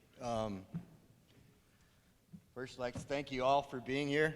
I'd like to thank the Sente for putting this on today and bringing us all together to talk about something as important as our land. Before I start, I guess I would like to ask everybody in the audience a question. Are you a landowner? If you're a landowner, raise your hand. Next question I'm going to ask you, are you a tribal member? If you're a tribal member, you're a landowner. Remember that. If you're a tribal member, you're a landowner. So you may not have a piece of paper that has it in your name, but you are still a landowner. And part of that would be educating yourself about it. I've heard talk today of getting the youth involved and educating them as to the land. And there's a lot of things that come with that. One is looking at it and seeing what's there, appreciating where it came from, and what is actually there itself, down to the minute things, be it a bug or a plant or something. All of that is connected to us as a people. I work with the Bureau of Indian Affairs. That makes me the government, in most cases, the bad guy. I've been there since 2008, and I've seen a lot of change happen there, and I would hope that it's been for the better. We've done some work in trying to get more land accessible and not worry so much about maximizing the income from the land, but start looking about betterment of the land. Sometimes that means not grazing it till it looks like this, not getting it to this. But that comes from educating and learning what the land is itself and what it means to leave something. Not take everything, leave something for tomorrow. Very important. Most of the younger people nowadays do not have a connection to the land. It's translated to money. I have 5 acres of land and it's worth this much money. They don't really feel that ownership. They may not have even walked on it. They may not even know where it is. The minute they know they have it, they want to go to TLE and sell it. If Sente could help involve the youth in learning to appreciate the value of land. In our country, it isn't made anymore. They don't make land anymore. You got to go to a volcano to get that. So hopefully we don't have any of those in our country. along the 4 lines of what Sherry was talking about there with the key planning objectives and stuff, you know, planning is a very tough thing to do. It's easy to talk about, but it is hard to do. When you involve a group of people from different entities who all are worried about their own little thing, to get them together and talk and express themselves freely without becoming personal about it is hard to do. So I commend SGU for doing this, and I hope it continues into the future. I've heard a lot of good things discussed today in my short time of being able to be here. In order to be an effective planner, you need to get everything on the table. You need to know where you've been, where you are, and where you want to be. I think we're trying to get to that point, and we're getting that idea of where we want to be. Now we need to know how we're going to get ourselves there, and SGU's been a very good entity about bringing that vehicle to use, of getting that driver, getting it going. Sometimes it's hard from us at the Bureau in order to, as they discussed earlier, share information. Only because, I guess, in essence, we try to protect privacy of some individuals. And that will have to continue no matter what. But planning is a major aspect of it. I look out at a colleague here today, and with some good planning, I could have informed him about a cherry Todd line that was going to Rosebud, and he wouldn't have had to worry about him digging up his water line. But I wasn't told about the line until a month before it started, which didn't allow me the time to get out and make sure Shorty knew they were going to be digging next to his line. So it involves everybody when we start talking about this. And it's a hard thing to do because a plan is only as good as what you put into it and what you keep updating it with. So I hope SGU really keeps a good focus on what they're doing here and moving forward with this, because it brings people off their bubble. It brings them off their comfort zone, and we start collaborating. And I'm just fortunate, I guess, to see most of the faces show up here when I'm talking, so. The other issues, what are your program's priorities? And again, I guess, at first, when I first started working with the Bureau, I was concerned about getting the landowner as much money as I could to them, because I know how hard it is today. I still have that focus in mind, but at the same time, I've tried to bring in a better aspect of improvements to the land. Mary getting up and talking about her program and the opportunities out there to develop the land is very important, because then it allows you to do rotational grazing, put out more water so that they're not all standing in one spot and killing it all. All of those things are very important. And I've tried to lean that way, of encouraging that improvements to the land. Up at the Bureau, our workforce requirements and needs are basically across the board. As you said, Phil, everything is needed. Basically, we've got an aging workforce. We have a lot of youth sitting out here with pens and papers in their hands, and that's good. I got gray hair. I'm hopefully to get out of this thing here pretty soon. So, stay in school. Learn these things. The main thing to learn is passion about it, because the passion will make you learn the rest. It'll teach you to see little things about it. Don't look across the land, look down. How far apart are your land, are your plant spacings? What's growing there? Is it all weeds? Is it native plants? Do you have native medicines growing that you want to protect? All of those things, as you learn, you'll start to see them. They will talk to you, for lack of a better word. Develop your spiritual self. Your spiritual self will connect you to the land. It does. It really does. It's very important.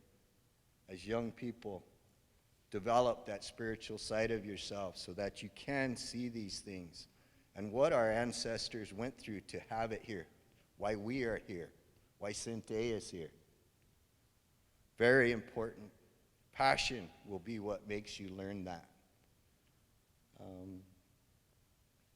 I'd like to see Sinte come out with not only at the level that we are here for the college, but down to the elementary level of starting to teach them that appreciation for that land.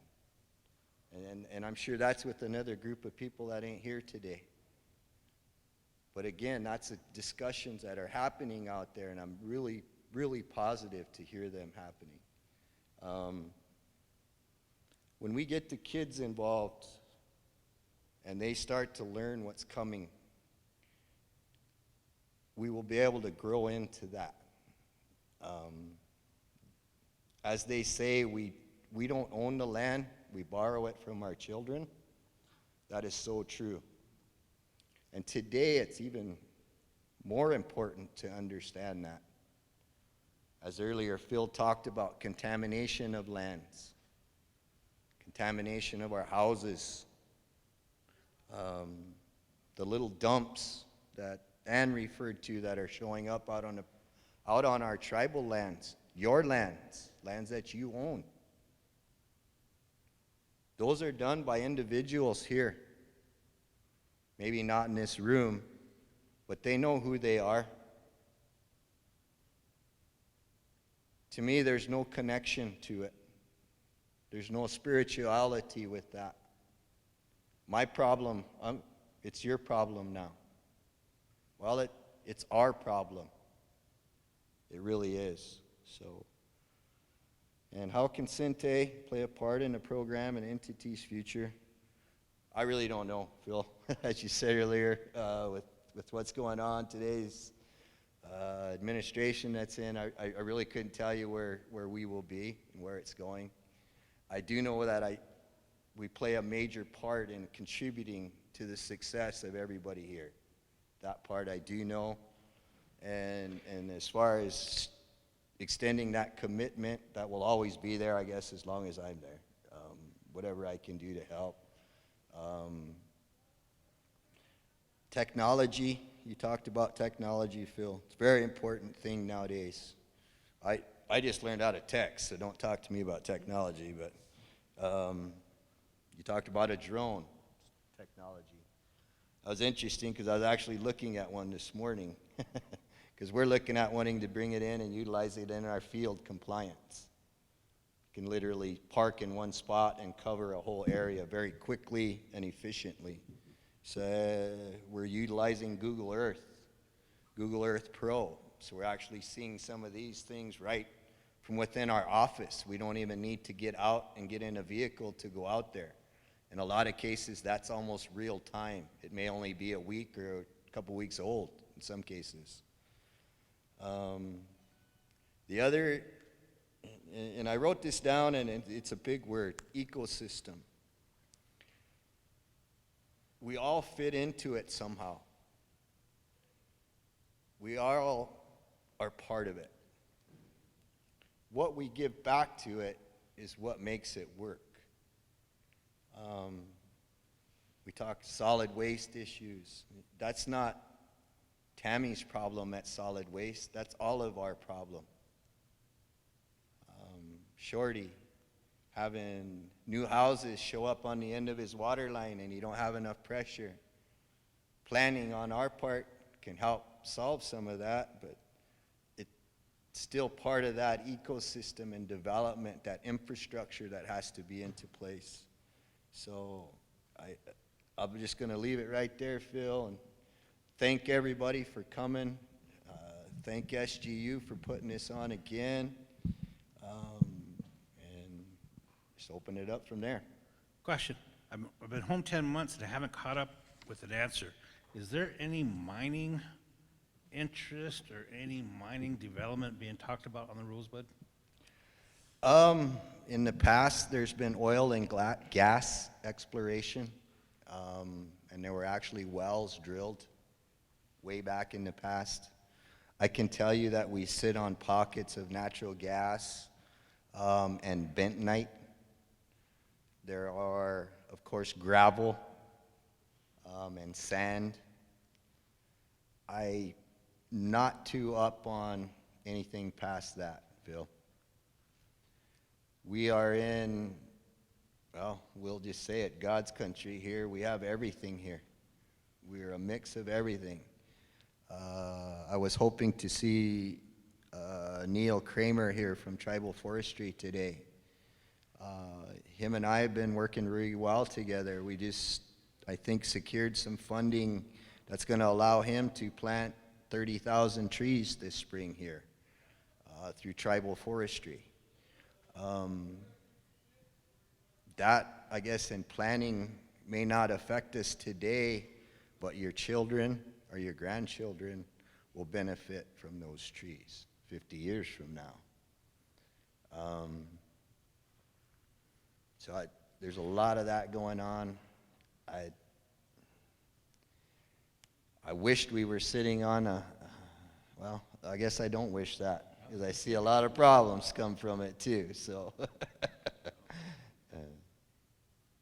Questions? Comments?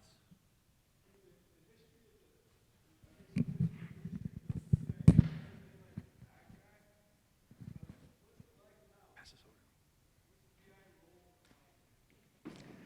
You better give him a mic, because he's wanting to know what it's like to be a BIA guy. Right, there's a mic right here, everyone. Yes. You mentioned the history of the BIA is kind of seen as the bad guy, right?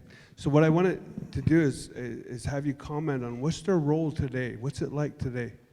How's it developed from that historical perspective as being the bad guy? Oh, I'll tell you right now, I'm not a good government man, so I'm probably not the right one to be asking that question, but we're a good people here. We laugh, we joke, we can get up in each other's business every now and then, but we all come from a good place, I think. To me, we had discussions this morning at council. Some of it can be contentious, but it's not personal.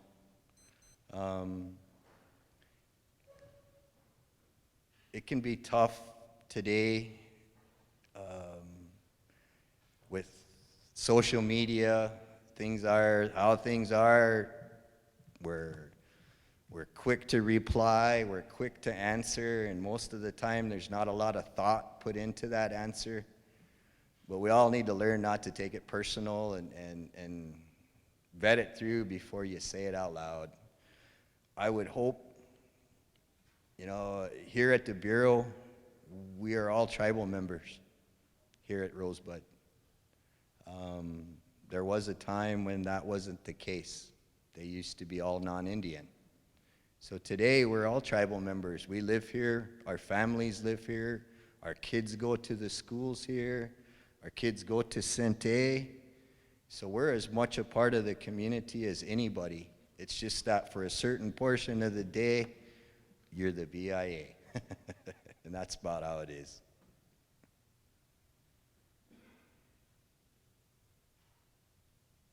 Anybody else?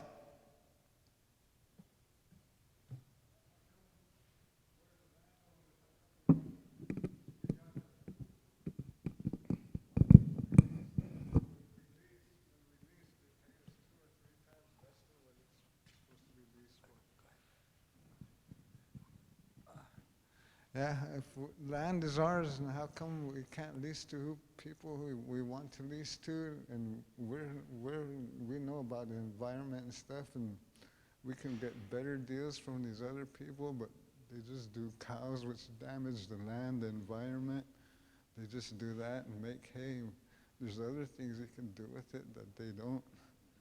And I was wondering why we can't do it ourselves, and the tribe pays us lease that's about 2 or 3 times less than what it's worth. And we want to put that money to use, that land.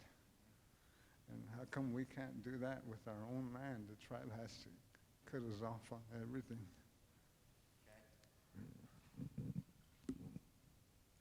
Yeah, did everybody hear that? I guess he's basically asking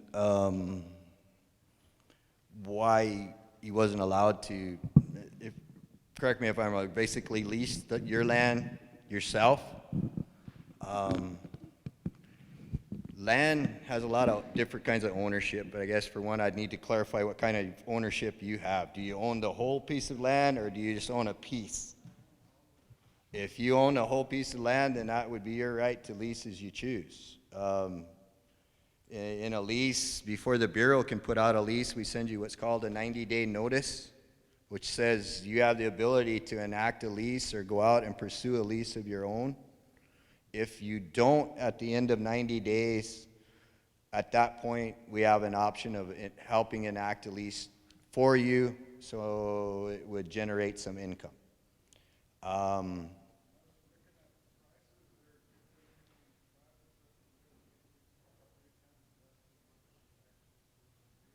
So the tribe is paying you 2 or 3 times less than what you would be able to go out and get elsewhere.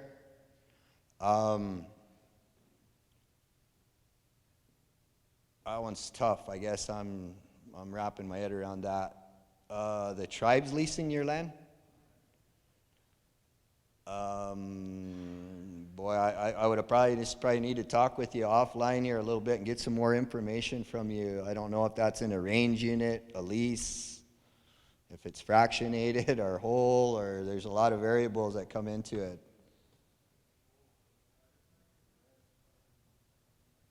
Okay. In a range unit situation, the prices are set. Generally, they're not on an open market. Range units are set based upon a market study approach. And of course, on the tribal lands, tribal council takes all of that into consideration and then sets a tribal rate for themselves on tribal lands. Now, that shouldn't apply to your individual private land, though. So if it is, we need to be visiting.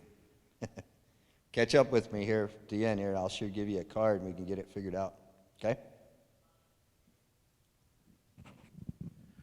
I think in talking about, going back to Tony's question, in the evolution of the Bureau's role, it's been no excuses, not defending anything, but I think it's just been caught up in a whole web of bureaucracy and regulations where trying to answer his question, there's 24 other things to consider before you can even get close to the answer. Exactly. And that ain't his fault.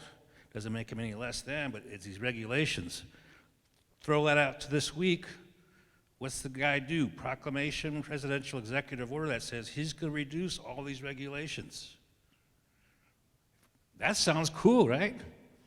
That might open the door for a whole lot of good things to happen, but it also could set up for chaos to reign.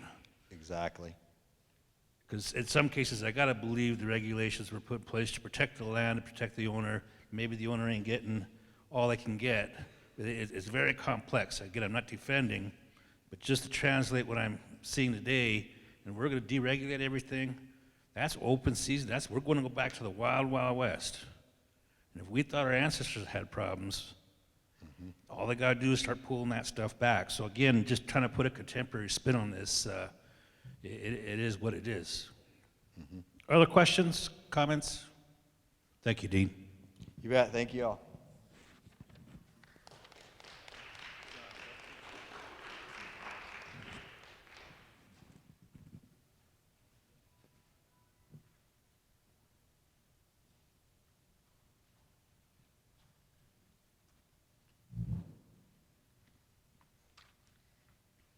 I was glad Dean brought up the fact that sometimes we react too quickly and speak too quickly. We come from the same family. In our family, our grandfather taught us that uh, the sign of a quick response and not thinking things through was a sign of an immature mind, and not to be reactionary. So I was glad he reminded me of that. I'd like to introduce Trudell Clome. Trudell is the Director of Water and Sewer, and I'm really happy that he's here with us today.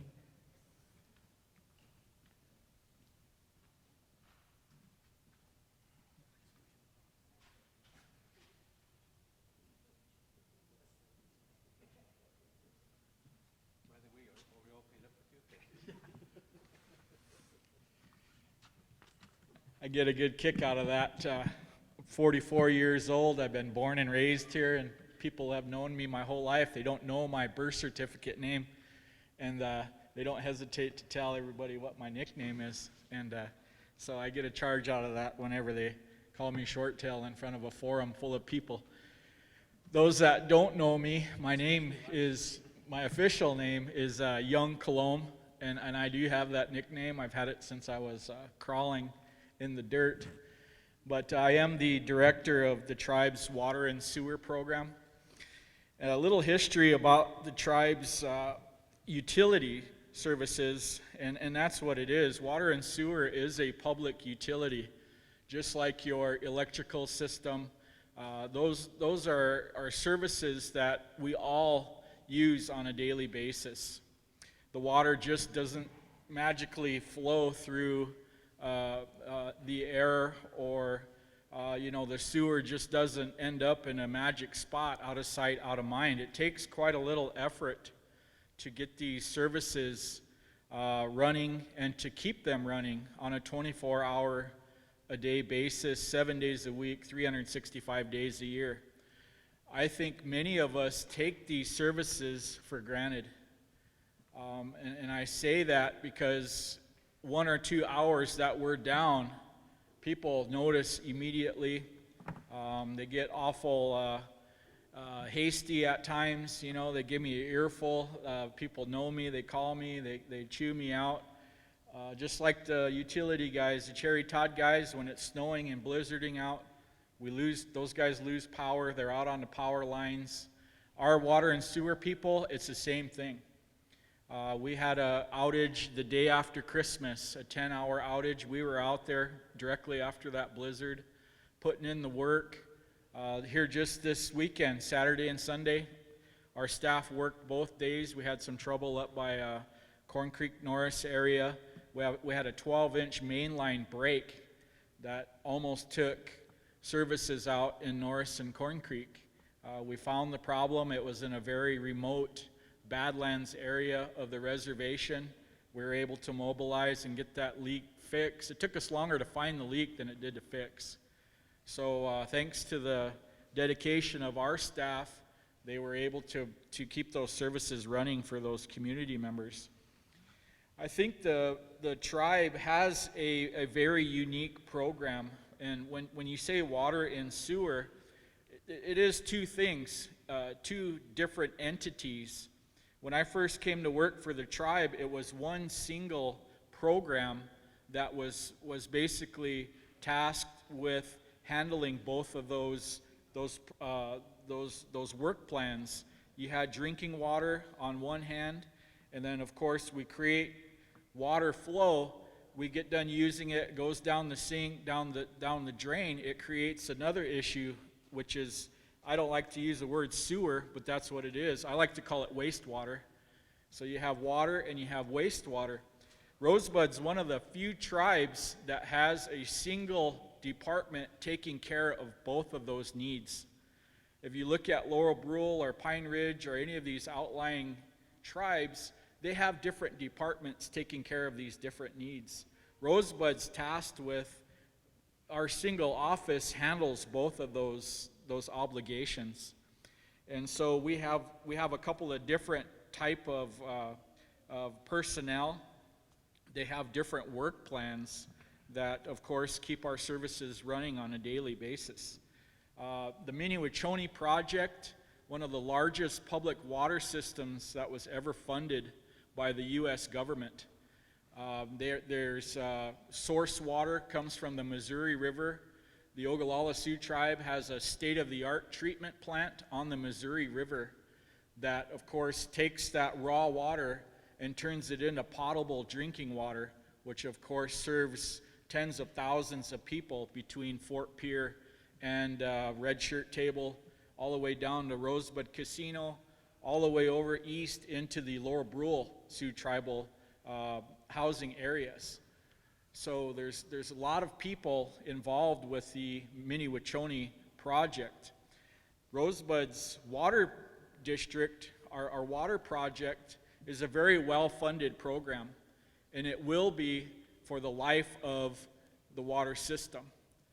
Our funding is for operation and maintenance, which helps us maintain, just like it says, maintain and operate what we had built in the last 20 years.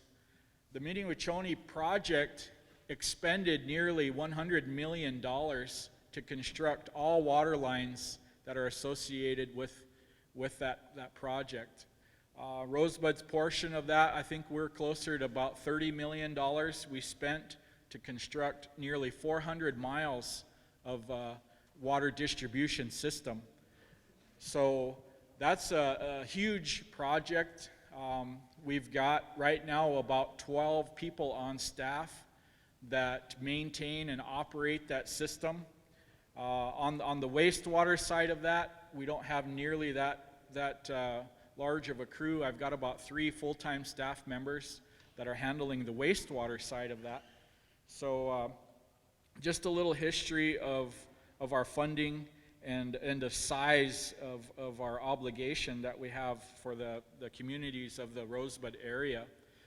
There's 5 public water systems that have what they call an EPA Public Water System ID number. When I first started, we had 9. Now we're down to 5, where we kind of combined some of those systems. We put different towns onto an adjacent source of water. Right now, a lot of the surface water that we have is in Millette County. The river water is mostly in Millette County. It comes down Highway 83 to the White River Junction. It serves the city of Mission, and it goes all the way down to Sichungu Village down in the Rosebud Casino. So that starts all the way up on Interstate 90, and it ends all the way down on Nebraska state line. The rest of the system, Rosebud, Parmalee, Uppercut, Hedog, St. Francis, we're pulling off the aquifer. So we have groundwater wells as well to serve those communities. So a couple different types of source. Of course, those have different requirements, and the EPA does regulate our department. We are a tribe, so we're federally monitored and regulated through what we call the Safe Drinking Water Act, was enacted in the 70s to help us have some type of a guideline to ensure that we're providing quality drinking water. That leads me into the program goals, and the program goal for us hasn't changed much in the last several decades. And the number one program goal for me is to provide safe, clean, high quality, good tasting drinking water to the communities of the Rosebud Sioux tribe. That's a long, drawn out statement, and it's a heck of a task. And it is all of that. You know, people hold our water up to the light. They don't want to see any color. They don't want to smell nothing, and it better taste good. If you know, there's about 5 things that taste testers look at, and I'll tell you what, we strive on a daily basis to make sure all 5 of those are passing. Every now and then we'll get a little air in the water, which is chemically good, but people don't like to see it. It turns it gray. If you let it sit there for a minute, it will clear up. But just that initial look, they're like, hey, my water's gray. Well, I get tons of calls about air in the water. That's probably my number one complaint. And hydraulically, it's almost impossible to get all of the air out of the water, but we still continue to try to get it so it's crystal clean. You guys don't have to look at anything. Another program goal is to operate and maintain our public water systems in the most efficient means possible, using the most technologically advanced equipment and methods possible. I say that because in the 70s, when a lot of us were born and raised out here in the Antelope, you know, we come from drinking right out of the dam with very rudimentary treatment techniques, all the way to now where there's treatment techniques that require microfiltration, there's carbonation filters, there's reverse osmosis, there's all kinds of highly sophisticated treatment techniques that have been developed over the last several years, and all to our advantage and our benefit. The Rosebud Water Department, we're on top of that. We strive to use those advanced techniques. The groundwater here is very pristine, doesn't require very little treatment at all. The surface water, however, is a different animal. That's where we use these high-dollar techniques. We're always upgrading those treatment plants, and we monitor that to the best of our ability. One of the other program goals that we have that I would like to see in my lifetime is to incorporate more green energy sources via the wind and solar power to help us push this water down the pipe. Right now, we're really slaves to the electrical grid, and I think that can be changed over the next several years. The native people, our people, we're always on the front line of looking into those techniques that leave less of a carbon footprint. And our department's no different. You know, right now we're kind of stuck with what we have, but with the wind energy projects and some of the solar research and stuff that's coming out, we would like to incorporate some of that into our distribution system. That would reduce the amount of money spent on electricity and allow us to spend that on making our system better or bigger, if you will. Some of our program priorities, and we would spend a lot more time, we need to spend a lot more time reassuring the public that we are providing a constant, reliable water source. I think that with all of the dust flying up north, you know, with the oil controversy and that crossing the Missouri River, it's going to be a task for us to keep on top of that, to reassure the public that, you know, somebody's watching. Trump said they're going to build the line. If they get it built, you know, we're going to have to step up our game to make sure that nothing happens once that crosses the river, and make sure that our people are safe down on this end that rely on that Missouri River as a source. Program priority for us, educating the public about their public water systems. One of the steps that we could have been taking to educate the public could have been better public relations.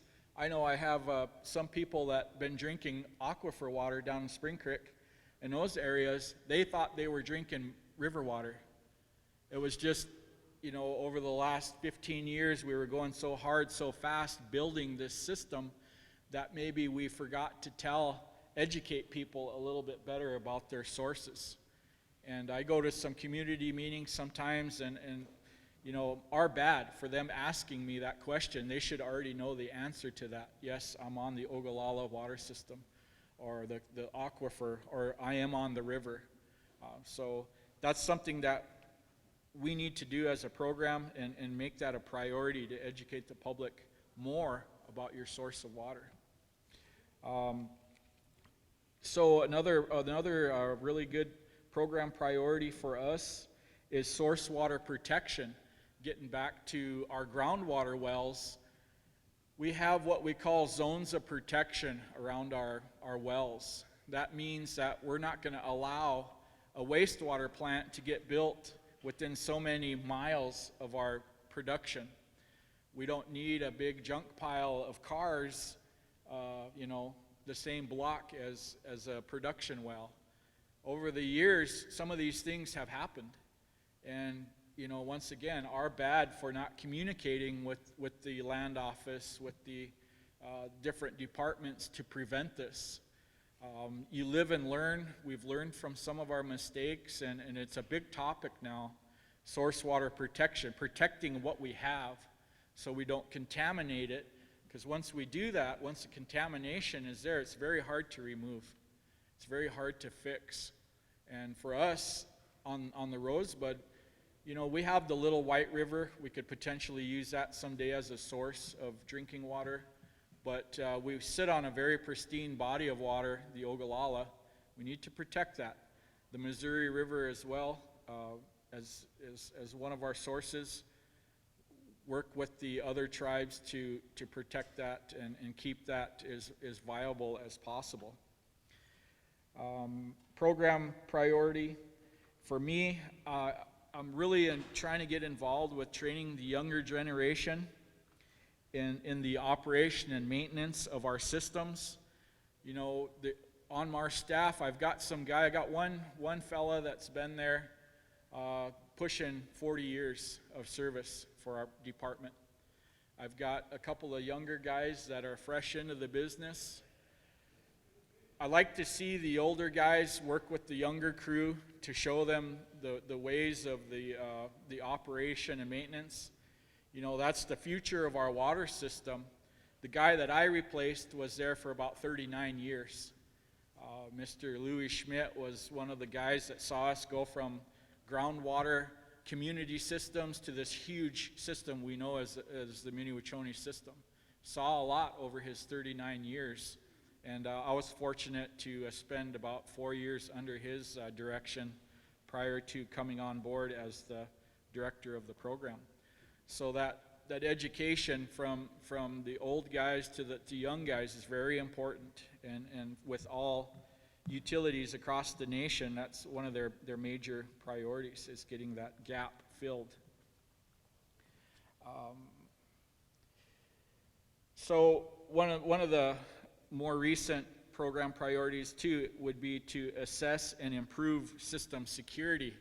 Of course, with all the national threat of terrorism and stuff like that, we're very active in our assessment of what we have available, your access to it. You guys might see some of our chain link fences around. We have cameras, we have motion sensors. I have alarms on my doors where if you even try to wiggle a door, it sends a sensor, it alarms me, it hits my phone, and it says an intrusion alarm. We're very active in our security of these water systems. People always ask me, what if this happened, what if that happened? You know, we can't stand there 24 hours a day and physically monitor, but we do all that we can through technology to ensure that nobody's messing with our drinking water. And that's always a constant improvement.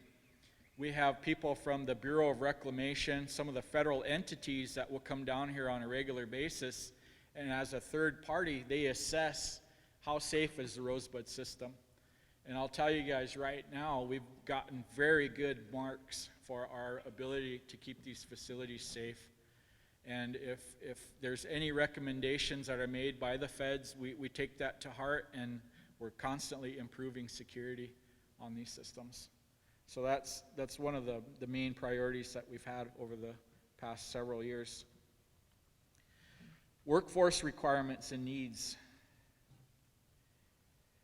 We're constantly in search of state and federal level certified operators. And what does it take to be a state or federally recognized water operator? Of course, in our line of work, you wouldn't think so. You think you'd hand me a shovel, I go to work. But there is a lot of math and science involved in water production, hydrology.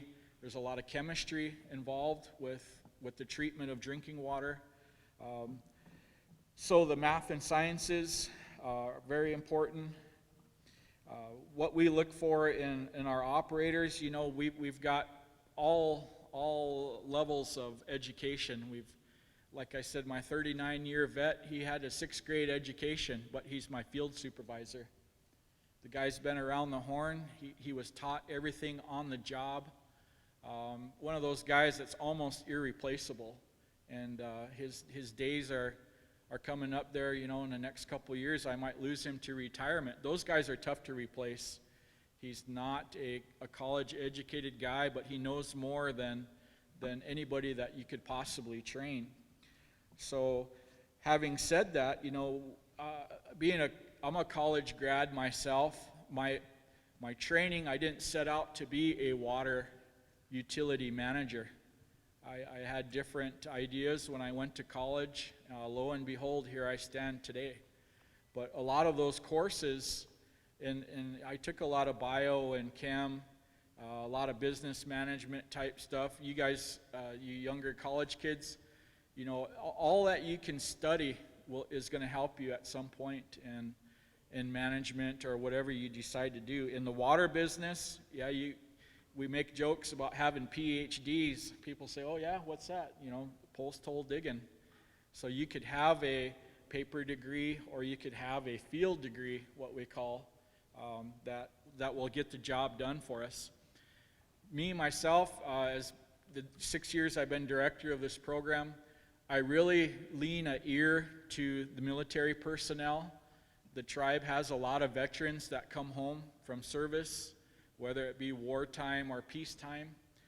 To me, those personnel have specialized training.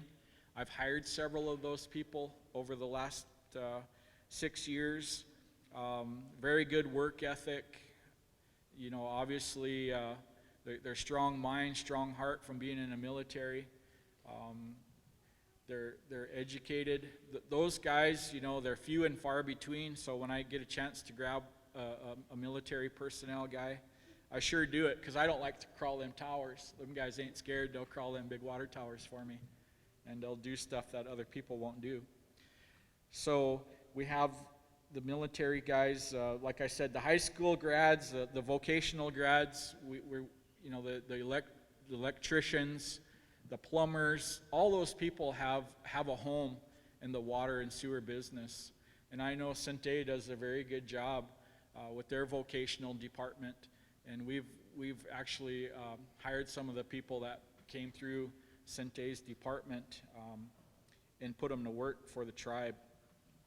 Like I said before, we have about a 12-man staff.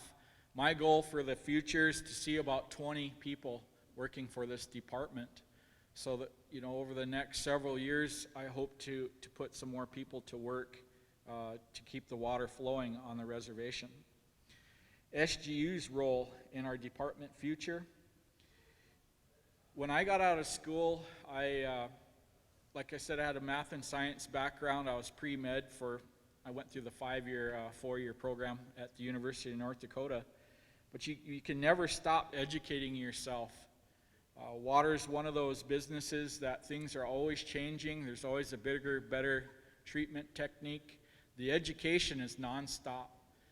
Even for myself, I go to trainings all over the nation that basically, you know, somebody has a new technique. They want to talk about improving this, that, or the other. We're open ears all the time to those techniques. Sinte, they've already provided a huge role by the courses that they offer in environmental sciences, biology, and chemistry.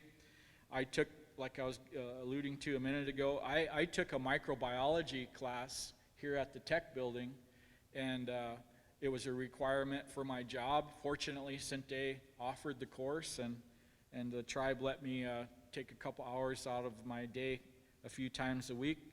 3-hour course, I passed it, and it helped me get certified in an area of my work. So the other parts that could be helpful for the water business, we have a lot of IT need. The information technology people, the computer people. I'm not a real computer savvy person. There's some younger people in the room that could probably run circles around me and some of my staff. The computers are a real big deal. You know, we can sit here today And I can basically run my water system with my smartphone. I can monitor pressure levels, tank levels. I can see which wells are running. I can control pumps. I can shut stuff on and off from wherever I'm sitting. I could sit here and listen to you guys and do a lot on this phone.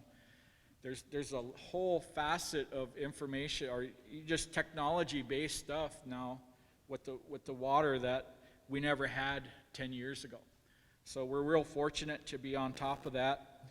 We currently have a huge, what we call a SCADA upgrade, which is the system that allows me to do that via radio waves. That's how we control those facilities.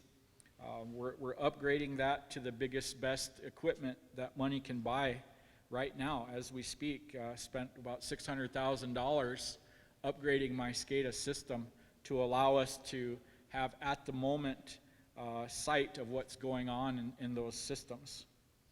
Public relations and accounting, Sinte could provide personnel. As I spoke about before, public relations is nonstop. People like to know what's going on with their systems. How good is their water? We kick out reports every year that we put online. People probably don't even know we do this, but we try to get them out there to let you know what we're testing for, what we found, more importantly, what we didn't find in your water systems. Accounting, there's unfortunately for most of us the bean counting and the money thing. We can't run these programs without funding, and things cost money. We spend a lot of money to provide this service for you. So there's a financial side of this too, and a management side. So these business courses and stuff Sinte offers, they fit right into what we're doing at the utility known as Mini-Wachoni. I think in the near future, it would be beneficial to our department to utilize some internships that we could, help some of these younger guys that are possibly interested in the environmental sciences, whether it be wastewater or drinking water quality. I would, it's kind of how I got my start in the program. I would extend an invitation somewhere down the road here in the near future for us to get together and offer some of those internships. Those are some of the things that we're working on, that we're really looking for Sinte to take a major role in that production of a student that's going to end up someday hopefully helping us keep our people healthy by providing that quality water. So, are there any questions for the water and sewer people?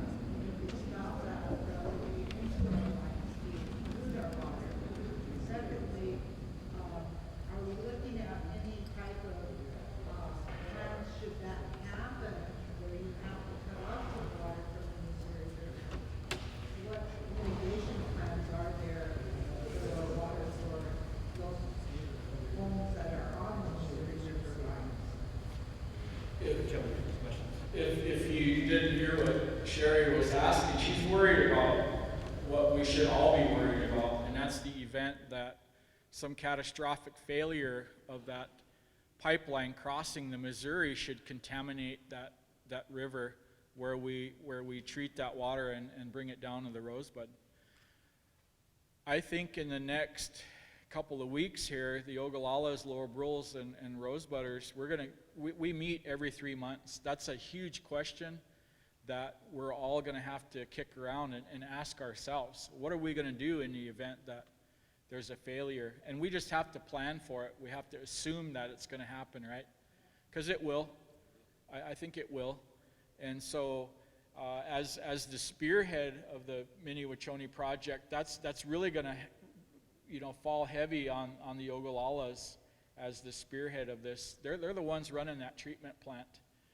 Rose butters, we could kick back and say, hey, that's your problem, Pine Ridge, but it's not. We all have input into that, and we all need to study and find out how we could throw a safety net around there to prevent that from hitting our intakes. And you know, I'm not an oil man. I know there are some collection techniques that they do use. I know that oil doesn't dissolve in water as do other contaminants over a length of a river's run, you know, every mile or so. Some of those contaminants will fall out. Oil doesn't do that. So that's kind of scary for me too. And it's really, it's a hot topic for us in the water business. We're going to have to solve those problems before they happen. But there are some highly educated professionals, and I like to think that we're going to get that whipped and have a good emergency response plan, they call them, in place to prevent that from happening. Rosebud, we have a unique water system, as I was describing before. In the event that I needed to, I could shut that surface water down, and I could fill that pipe full of good groundwater. So we do have a backup plan. Rosebud will remain safe at all times.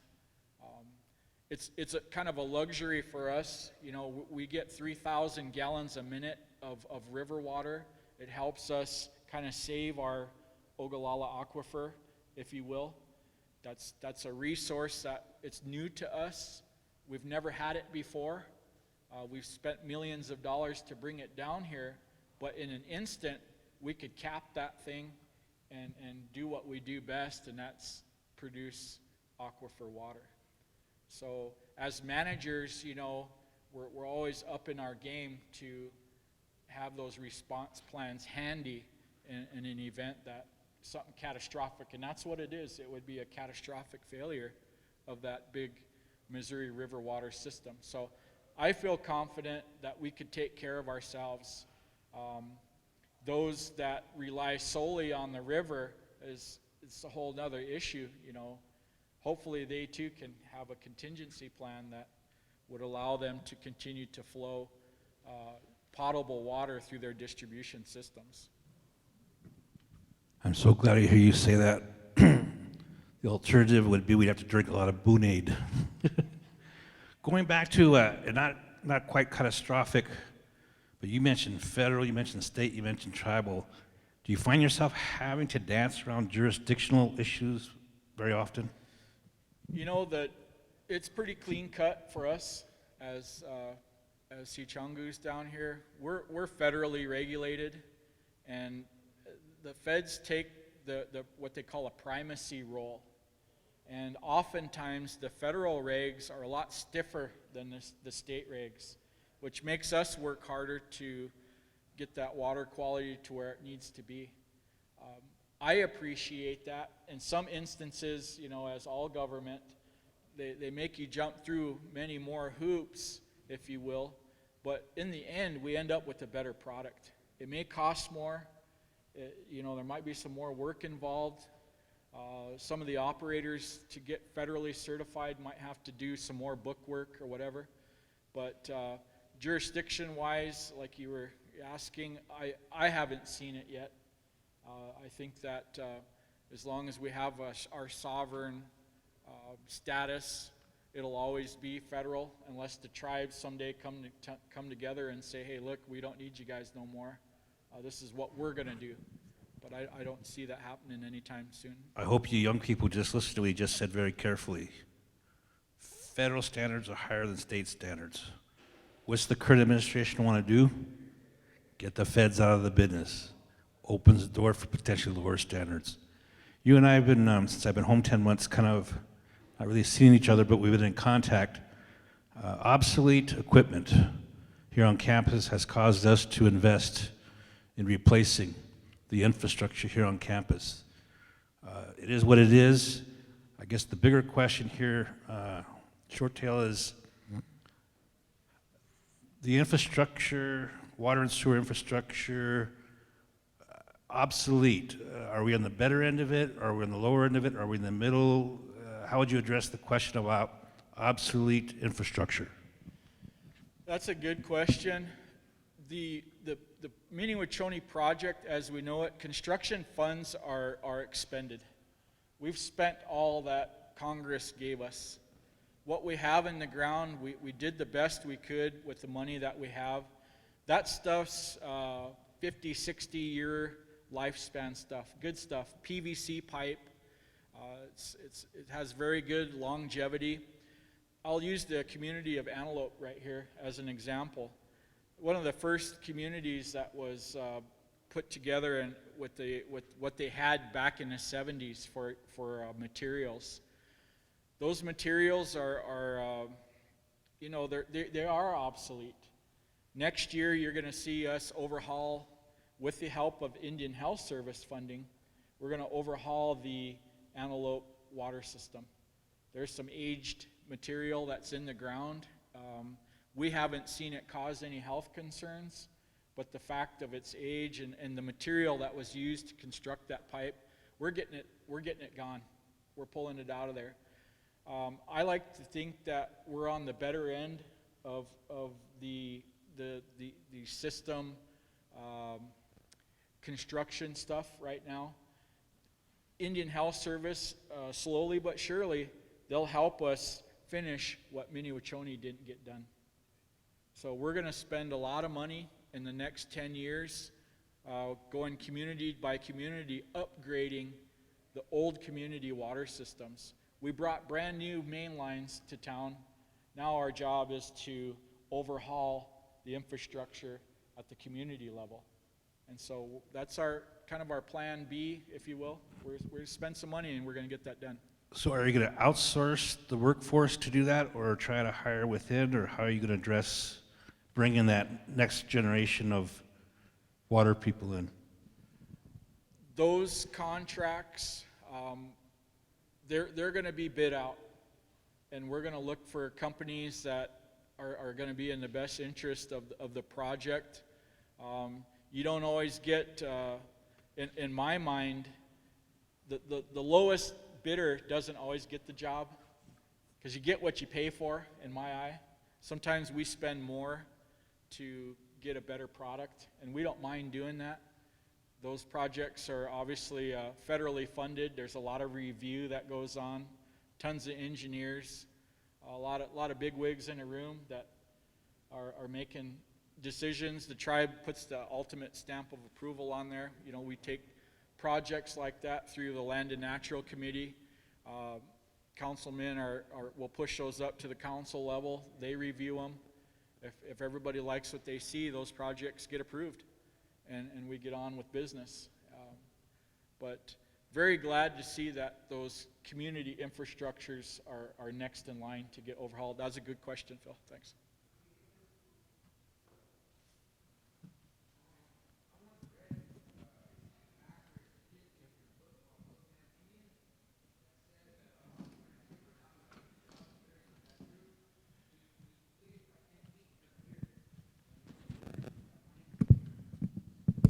I think the question was basically, how long is our aquifer going to last? You read somewhere that there's kind of a deadline for our aquifer as a source.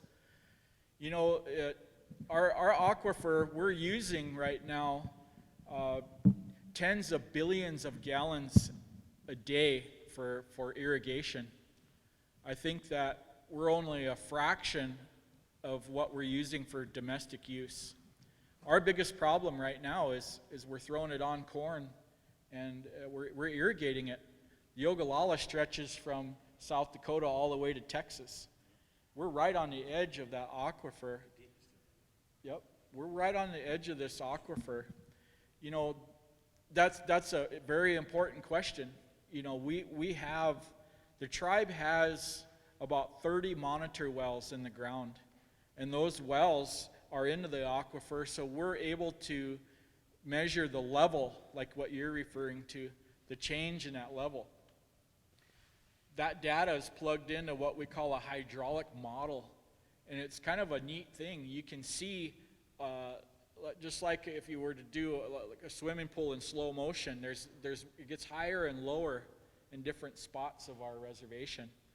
So fortunately for us, we're ahead of the game. We're able to monitor that aquifer level. We spent a lot of money to be able to do that.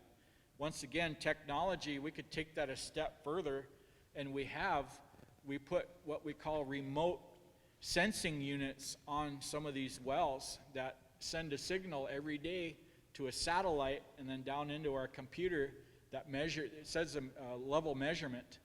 So instead of our technician going out there once a month, we could read those wells every day now. So us as a tribe, we really need to regulate, in my mind, the amount of irrigation that is the amount of water we're throwing on top of crops that we don't even really own. The non-members use more water than the members do. That's a legal fight that's coming down the road.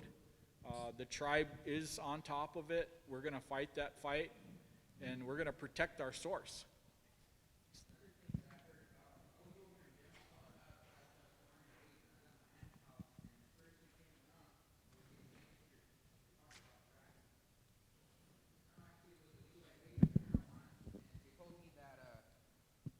Whenever you take pharmaceutical pills, it pollutes the water permanently. You can't boil it or filter it or anything. It stays in there permanently. I was just wondering if that issue's ever been brought up at all. You know, that's I see a lot of people taking pills. Yeah, that's a wastewater issue. Some of those big cities, they do reclaim wastewater. What they flush down the drain, they run it through a plant and they recycle it. That technology is available. It sounds gross. No, they don't do it at the casino. People have said that. There's people that think that, but we're not doing that here on the Rosebud. In California, where some of the rivers have run dry, the Colorado River, by the time it gets to the ocean, it doesn't exist. So in San Diego and some of these big cities, they do reclaim wastewater. And what we call turning muddy water into wine. And that technology exists. There's people that are very highly trained water technicians that can take that wastewater and put it back into somebody's drinking water cup. But to get back to your question about the pharmaceuticals, to me, that's what you're asking. And it does. It creates an environment in that water that is not necessarily good. It's hard to remove. All the pills we eat goes through us and on into the wastewater. It creates a different environment, and in fact, in some instances, it makes things immune to those chemicals, the penicillin, that stuff that that goes through our system. After a while, bacteria may become immune to those pharmaceuticals. So there's a whole another study of what you're referring to, and people are aware of it. They're studying it. They're trying to figure out what they can do on a larger basis to remove that. But it's not a problem that I see happening on the Rosebud.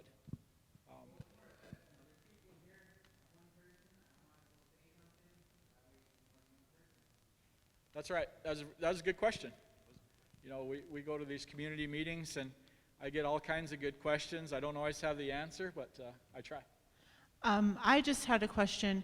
You had spoken about data being posted about the different wells and stuff.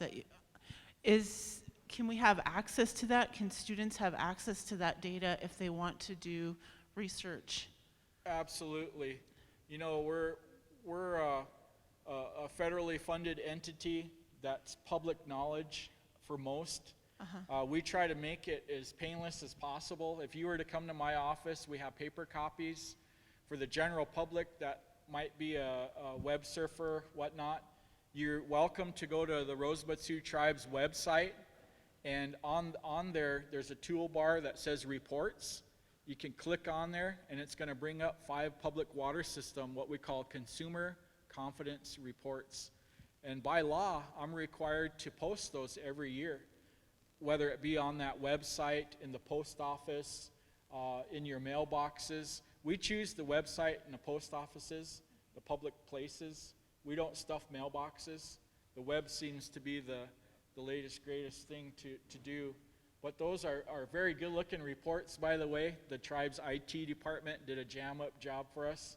They're good-looking, and you can find those on the tribe's website. Are they geo-referenced? Geo-referenced? Yeah. You'll have to look at them. They're very specific. A lot of times, people don't really know. When you talk about VOCs or IOCs, they have to educate themselves as to what those are. And we try to do our best to get it as general as possible so everyone can understand. Okay. And then secondly, when you were talking about the aquifer and monitoring the level of the aquifer, is that data available as well? That data is, we have several years of that data. I think right now they are compiling that to make it available for the public. That's another one of those things that someday, very soon, we hope to put online. We just have so much of it right now that just recently, since we started monitoring it with the satellite meters, that's all computerized. Yeah. But it would, the back data, it'd take still a lot of months to put that into a computer form. So is the current satellite data available? Yes. Okay. Afterwards, maybe I'll get your information so I can get that. Sure. And after you get enough base data, you can almost get predictive modeling and figuring out what's coming. That's right. Given time of year. And I think it's important to understand too, when you're talking about monitoring the aquifer, there's what we call a hydrological cycle where the aquifer recharges. Getting back to the question, you said you read somewhere 2030, somebody said that the aquifer was going to be gone. This snow right now, the rain, that's part of the hydro cycle. It ends up on the ground. Some of that percolates back into the aquifer. It recharges that aquifer. I think we're using more than the recharge rate, but at least we're getting something back into the ground that goes through the sand, it's filtered, it ends up back in the aquifer. So we have to be very careful too of what we're putting on the ground. The chemigation, some of that stuff's an issue of what we're putting on the crops that could potentially contaminate our aquifer. So those are all fights that we're looking forward to in the future as well. So any other questions for water and sewer?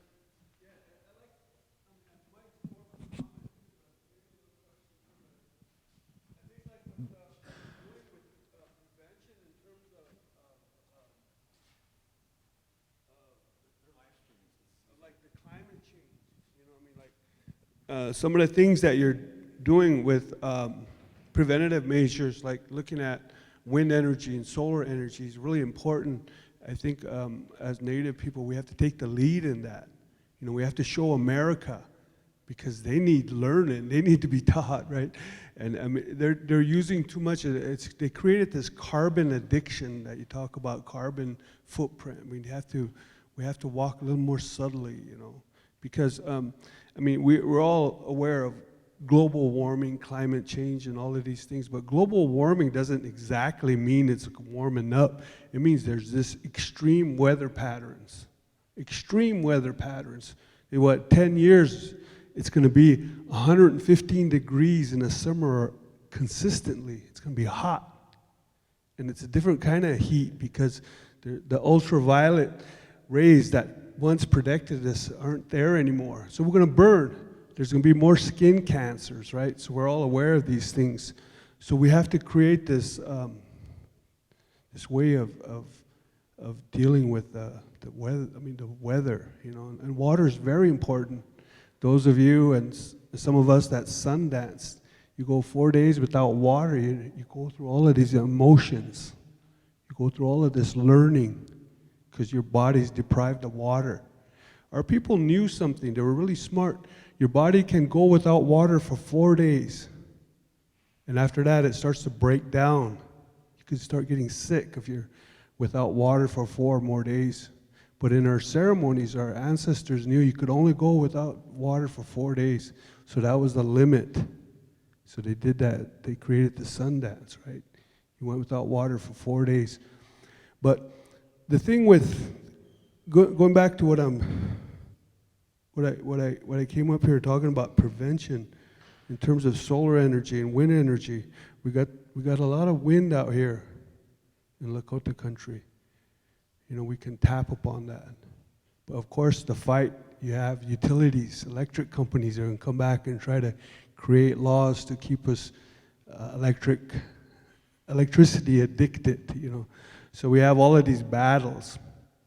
And state regulation, there's a battle there coming up with the water usage, what you're talking about. Because, I mean, when you look at the non-Lakota farmers who just irrigate all summer, I mean, there's a man over here by Vito, right, that farm out here, his irrigation system's running 24/7. It's just constantly using all that aquifer. You know, we have to figure out how we're going to start charging him for that, because that's all treaty land. We have to start looking at these things. I think that's what you're talking about. So I'm really glad you're doing stuff like that. Appreciate it. I think I'll end that conversation with a little joke about wind energy. Anybody that knows me, I rodeo. I enjoy rodeos. We have some stock that we like to haul around the country. Putting on a rodeo down the Rosebud Casino a couple summers ago. Windier than sin that day. And of course, Rosebudders and Oglalas, all the cowboys were down there, and some of my Oglala friends made a joke. He said, "So windy, when you Rosebudders going to turn off that big fan across the road?" If you guys don't know, you know, we have that big solar, or that turbine down there. So they kind of made a joke about it, and I thought it was kind of funny. But those jokes go back and forth. When we're over there, they tell Rosebud jokes too. So. But if there's not any more questions for me, I appreciate your guys' time. I'm glad to see the students that showed up, and the people that are streaming and watching the YouTube. I hope you gain some knowledge from today's water presentation. Thank you.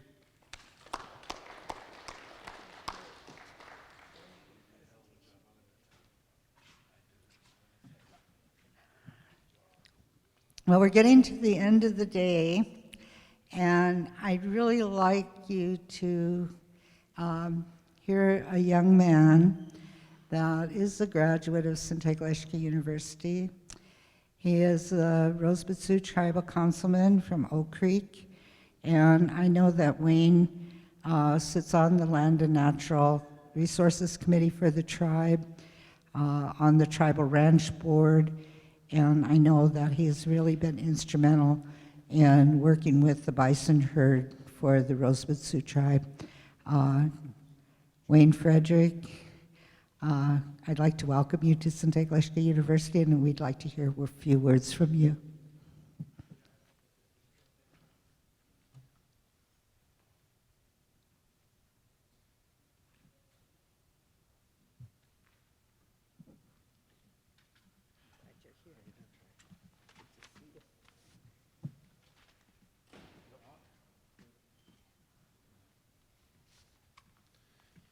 Matakiapi, Chante Washte, Nape Chuzapo, Mpata Washte. Wayne Frederick, Council Representative for Oak Creek Community.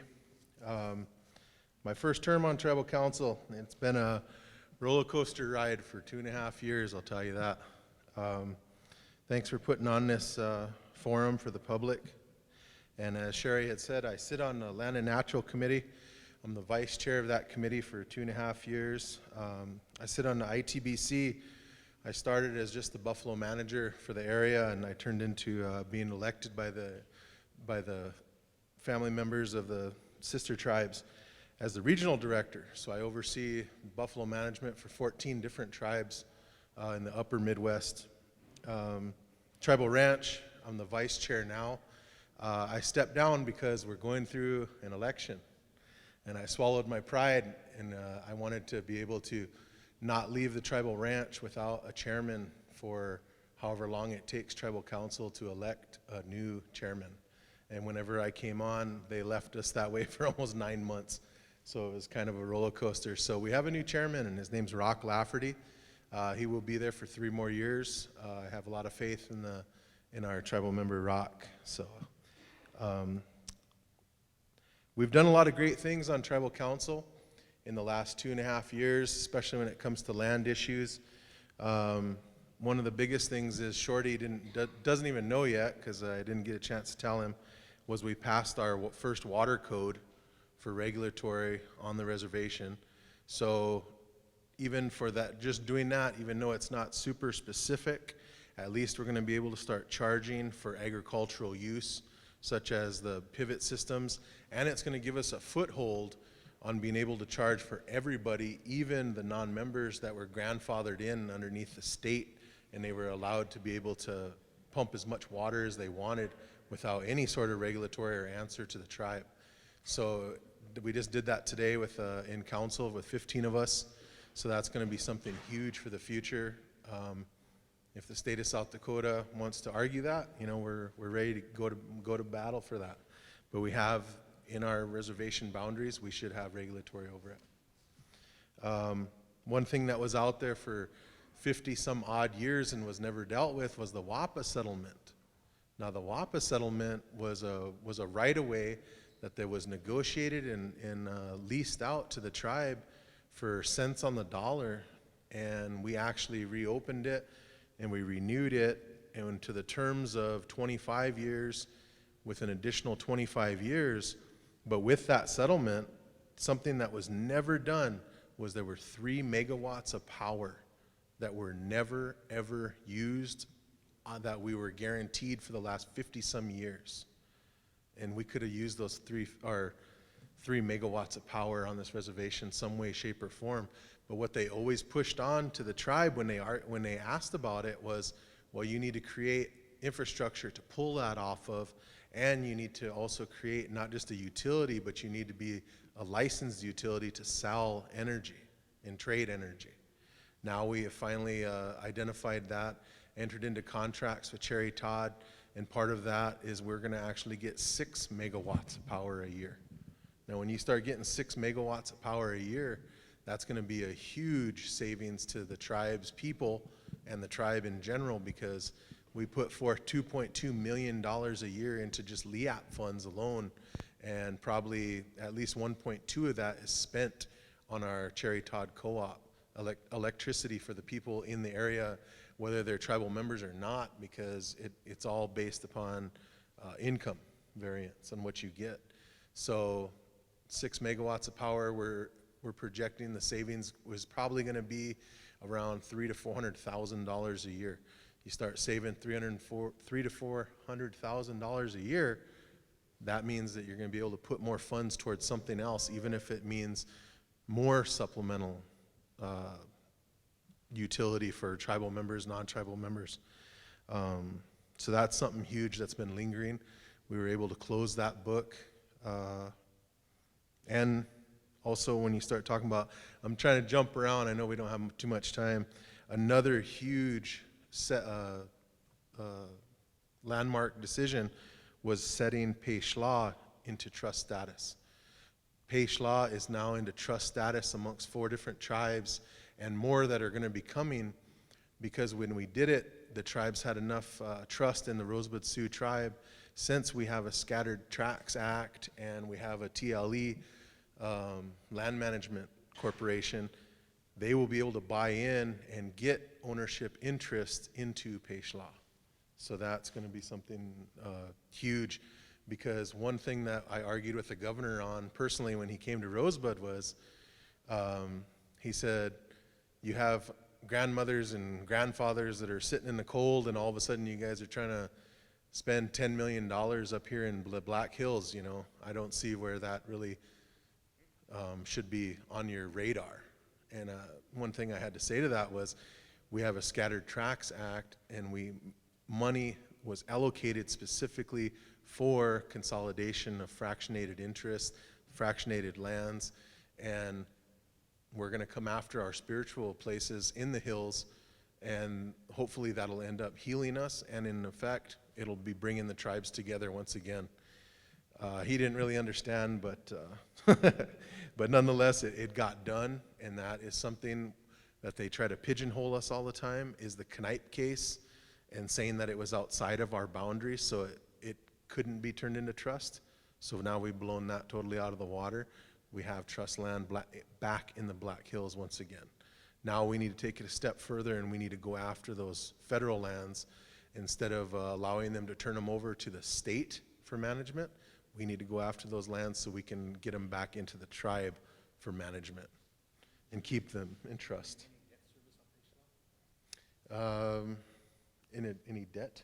No, just basically operational costs for the manager on hand.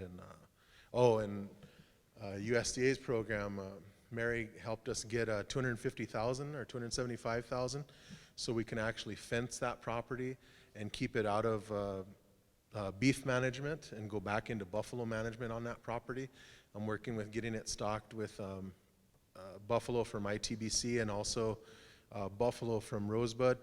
And we put out the call that I really wanted to put out to the tribes, that even if they couldn't monetarily give money to get ownership, maybe as a way to take a stance and say that they have their people up there, is a way to put their buffalo up there and say that their people are represented.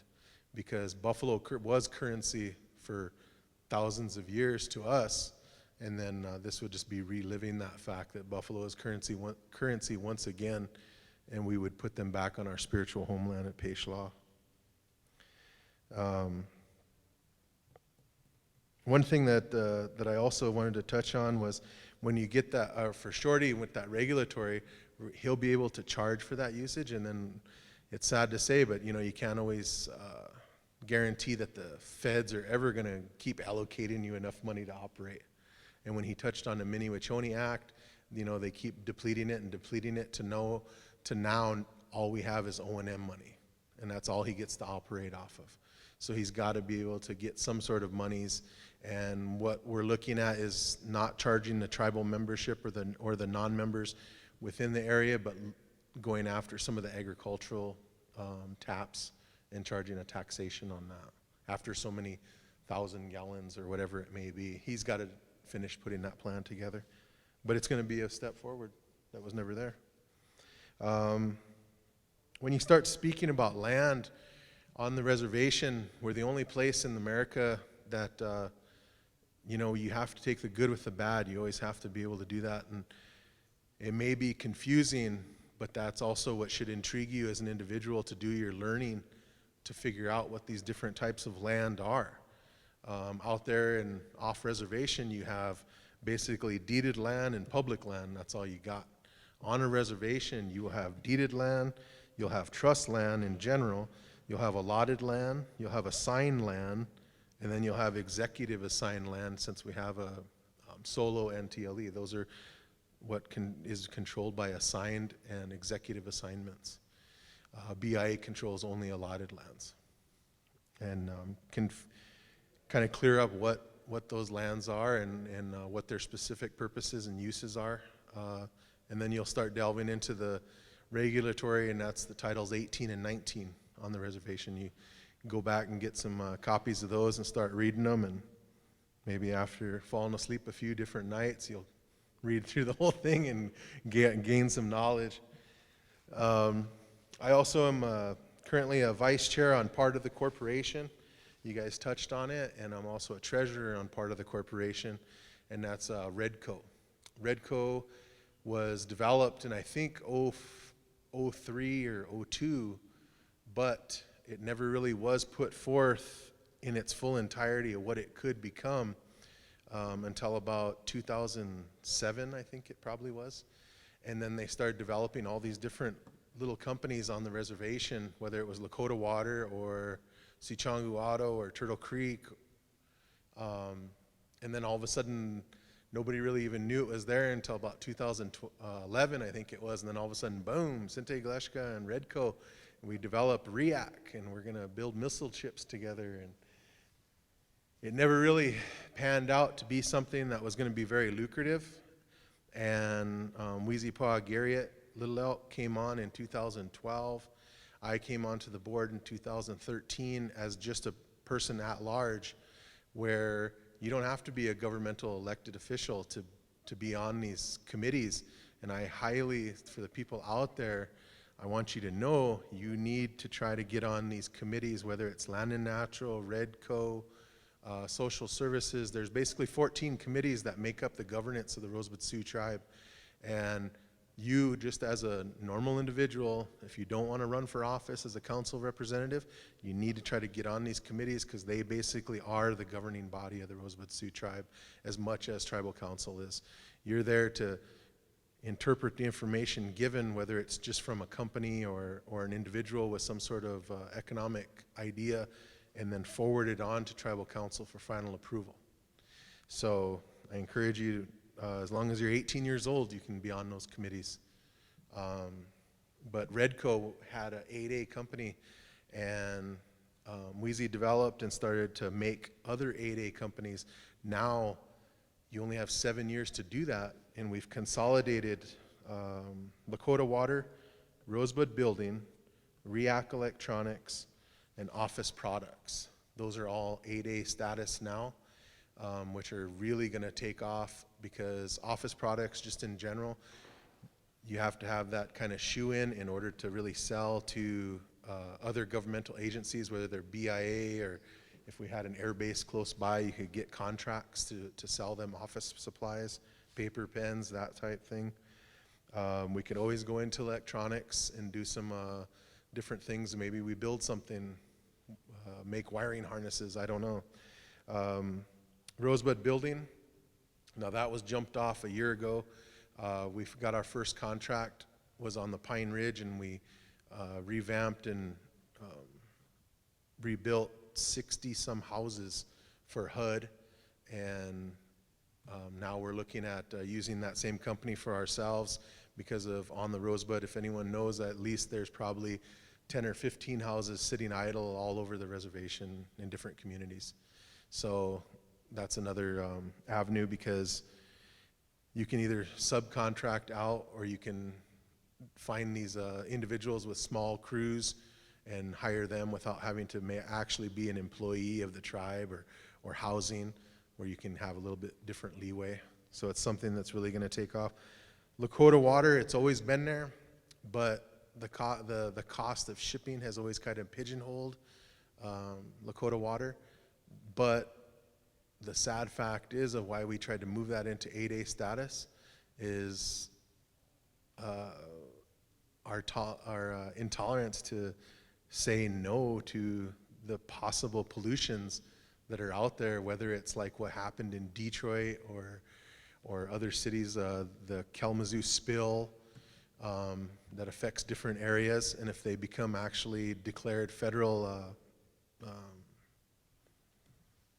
polluted areas or whatever, we can actually bottle water and sell it to them in mass quantity. But you got to have a basic governmental status to be able to do that. So it opens doors on those different aspects. But privatization was something also I wanted to touch on. That's come down the pipe, and it's good, but yet at the same time it's scary. And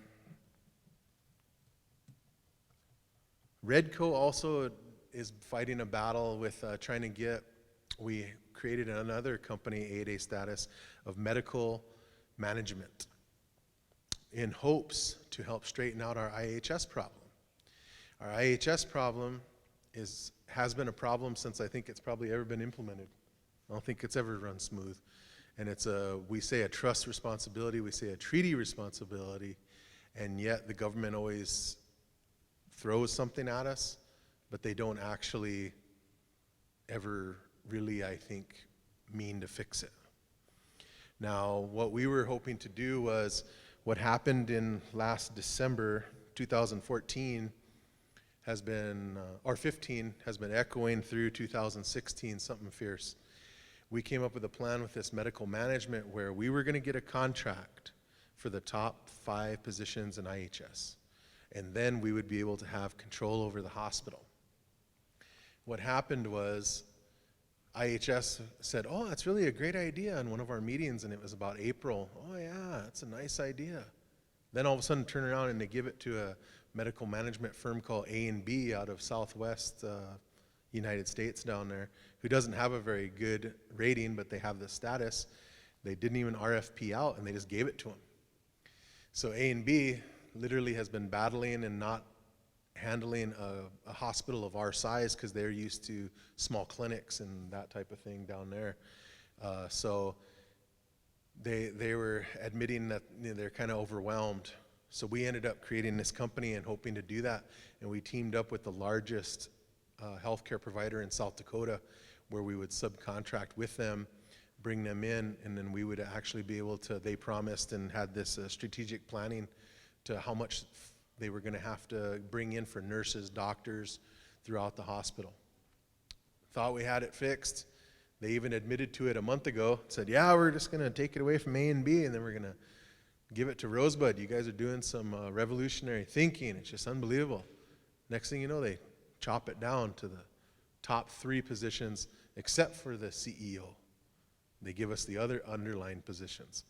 Then next thing I know, 2 weeks later, they turn around after we got done lobbying in DC, and they turn around and say, actually, we're going to give you the 5, but they're going to be shadowing positions. Shadowing positions, you don't have, all you're doing is just mentoring. You're not being able to make any decisions realistically to change that hospital. So once again, you know, the bureaucracy of what you talked about is being passed on and whatever. And I always believe in the word when you're in government and whatnot, you know, it's chess, it's not checkers. It's not something you can just turn over and all of a sudden you king someone, you know. But that's the people pay in blood now, you know, and we've been paying in blood for over 100 years since our reservation was put into place. And I hope we can come to a solution, and I hope that if Redco is not that solution, or if it is, you know, it's something that we did exercising through education. We brought these types of scenarios only because the people that have left or decided to go on with their education into institutions like university here, that's the way we're able to rethink thinking outside the box, and we're going to turn around and benefit the Rosebud Reservation. And I hope that that's something we can still get done. Something else you were talking about earlier. Oh, but privatization, one of the things that they put out there was over 30% of the United States untouched minerals, whether they be oil, gas, or actual mineral, is actually either on trust property, national parks, or Indian reservations. We've known that. A lot of the places that we chose to put our reservations were because they had some sort of special draw to us, or something we had to protect. And that's why we chose to be in those areas if we had any sort of decision on that. If you were to come here, some of the exploration is saying natural gas, or with drilling procedures now, they're saying we can go deeper than ever before, and you guys not only have natural gas, but you have oil, but it's deep, but we'll get it out. So by privatization, they're also saying extracting those minerals as much as they can, but the government's trust responsibility would be to make sure that the Rosebud Sioux tribe got the best deal possible on the market. It doesn't matter, you're still, whether it's oil or gas, you're still polluting whatever is on its way up from the stem. And it's just unbelievable to me that we also have a neighbor over in Pine Ogallala country that, you know, they have a ore or a fiber that is very, very useful in our cell phones and whatever. And then technologically, the United States, and the world, that's something that's really, really high on the list, because of course we want those LCD screens and whatnot. But at the same time, what is the downside of extracting that? Well, hey, come on guys, jump on board and we'll get you the best price you possibly can get. But we as Lakotas have always believed that there is no price. You know, you can offer as much money as you want, but you have to always weigh the good with the bad, and if the bad is there, don't even do it. It's not worth it. Because I've heard over and over that, well, you guys could make a lot of money, then you could just move. You know, I've heard that with this KXL fight. I've heard it with this DAPL fight. We actually can't move. We are on a reservation, and one of the things in our Constitution states that as long as you reside in these lands, you will be wards of the federal government, and you'll also be a nation within a nation. So if something was polluted and you caused it, then you got to stay in your own cesspool. So it's only our cultural values that are going to make us stick to preserving and only bettering what we have here. And I hope that the privatization thing, I hope they take that into account, that we have morals and we're not going to just sell out for the almighty dollar. One thing with, as long as I'm alive, we won't have any fracking here or oil extraction. Our Ogallala Aquifer is our fallback to making a stance of having to stay in this area. Whether it's that Mini-Wachoni getting the filtration knocked out due to a massive oil spill, and we have to shut the process down and fire up our wells that we have not capped. They're just sitting there, like Shorty kind of said.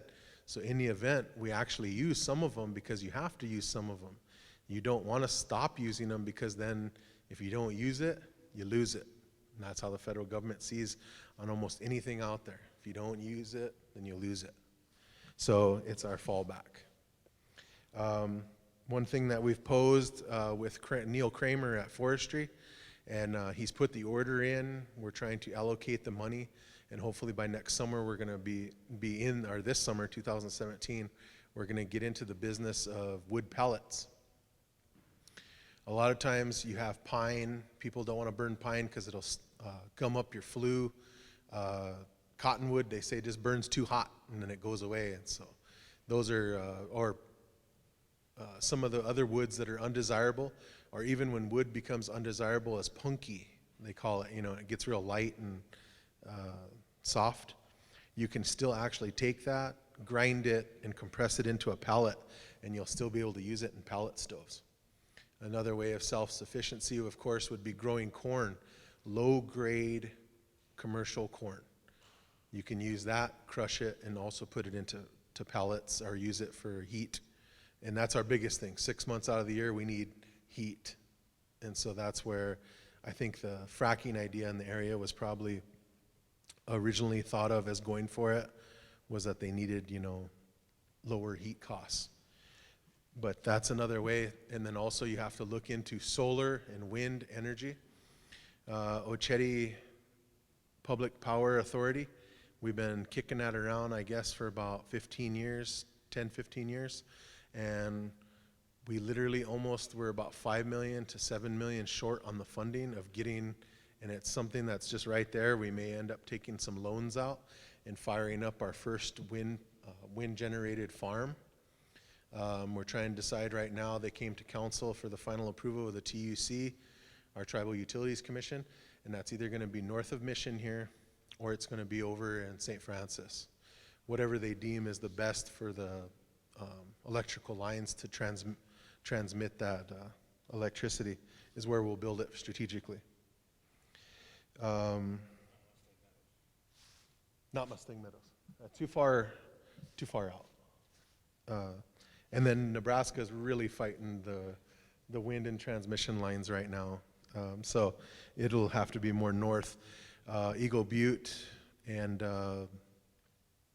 Ogallala are on board as well. So if we can get it to the utility, Basin Electric is the biggest seller. So if we can get it to them, they've said that they'd buy as much as they could. So that's the promising note on that. And that WAPA with the 6 megawatts, the trick was to get it here and use it. We're going to sell it to Cherry Todd, and they're going to charge us a wheeling fee, they call it, and it'll be up here in north of Mission off that power plant, and then it'll be dispersed and sold amongst ourselves in the tribe. And the reason we have to sell it to ourselves is technically we're not a trader yet to sell it to an outside agency, but all we would be doing is sell it to Cherry Todd anyway. But if we sell it to ourselves, it's still a savings because that'd be money that we didn't have to expend. So that's those are things that we've been dealing with lately, in part about the last year. So it's been 2016, I think, was literally a blur. It was a blur in about every angle. And then we also developed, this one gentleman over here was talking about leasing. It's taken the last 2 years to actually delve in and work with the tribal member operators and the BIA, TLE, SOLO, and we finally got our first code for land leasing on range units. And so that was something that's been landmark as well, and we just now finished that. The next range units were all approved for the next 10 years, and we up the charge for how much the individual allottee will get. We started to distinguish what benefits you would get as a first-time Indian operator, what you had to have to be considered an operator, whether it was brand inspection, ownership of some sort, you owned horses or cattle. There was made everybody declare what they had, and that was something for years I heard about all the time, you know. So we put a quelch to a lot of the rumors, and we identified who the real operators were. So although there was a lot of upset, at the same time there was a lot of stress relief. and we're also here to get the first-time operators into the business, you know. FSA, NRCS, there's been a lot of tribal operators that took big loans out, but they needed land. And so we did the best we could, and it's been quite the interesting road as well.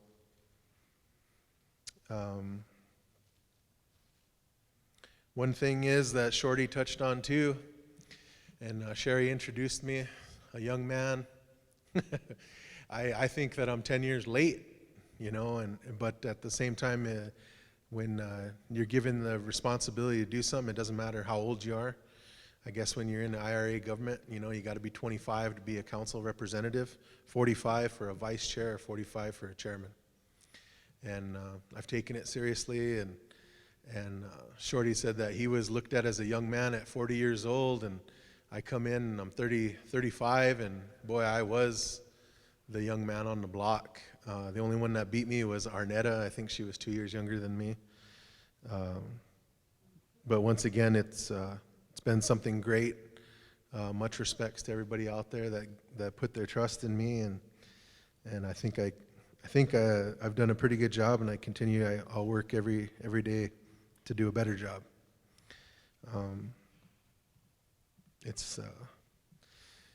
Nonetheless, it's not really your age. It's what you put forth in effort and what you fed your mind. And I want everybody to feed their mind, whether it's Washichu education or Lakota education, or take trainings or get your feet wet in tribal government. It's not what I constantly used to hear was hihaniki. I heard that all the time. Tomorrow. Well, it's Ampetu ki now. It's today. I'll answer any questions you guys got before we call it a day. Phil, answer all your questions?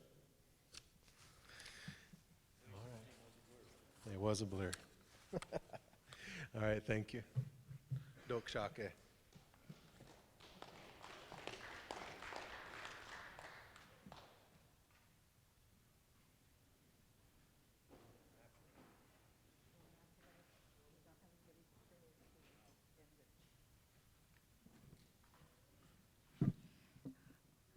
Thank you, Wayne. I always enjoy hearing from you. We're going to call it a day. And thank everybody for their attendance today, and to all of you out there in YouTube land, I guess, a good evening, and stay warm, stay safe.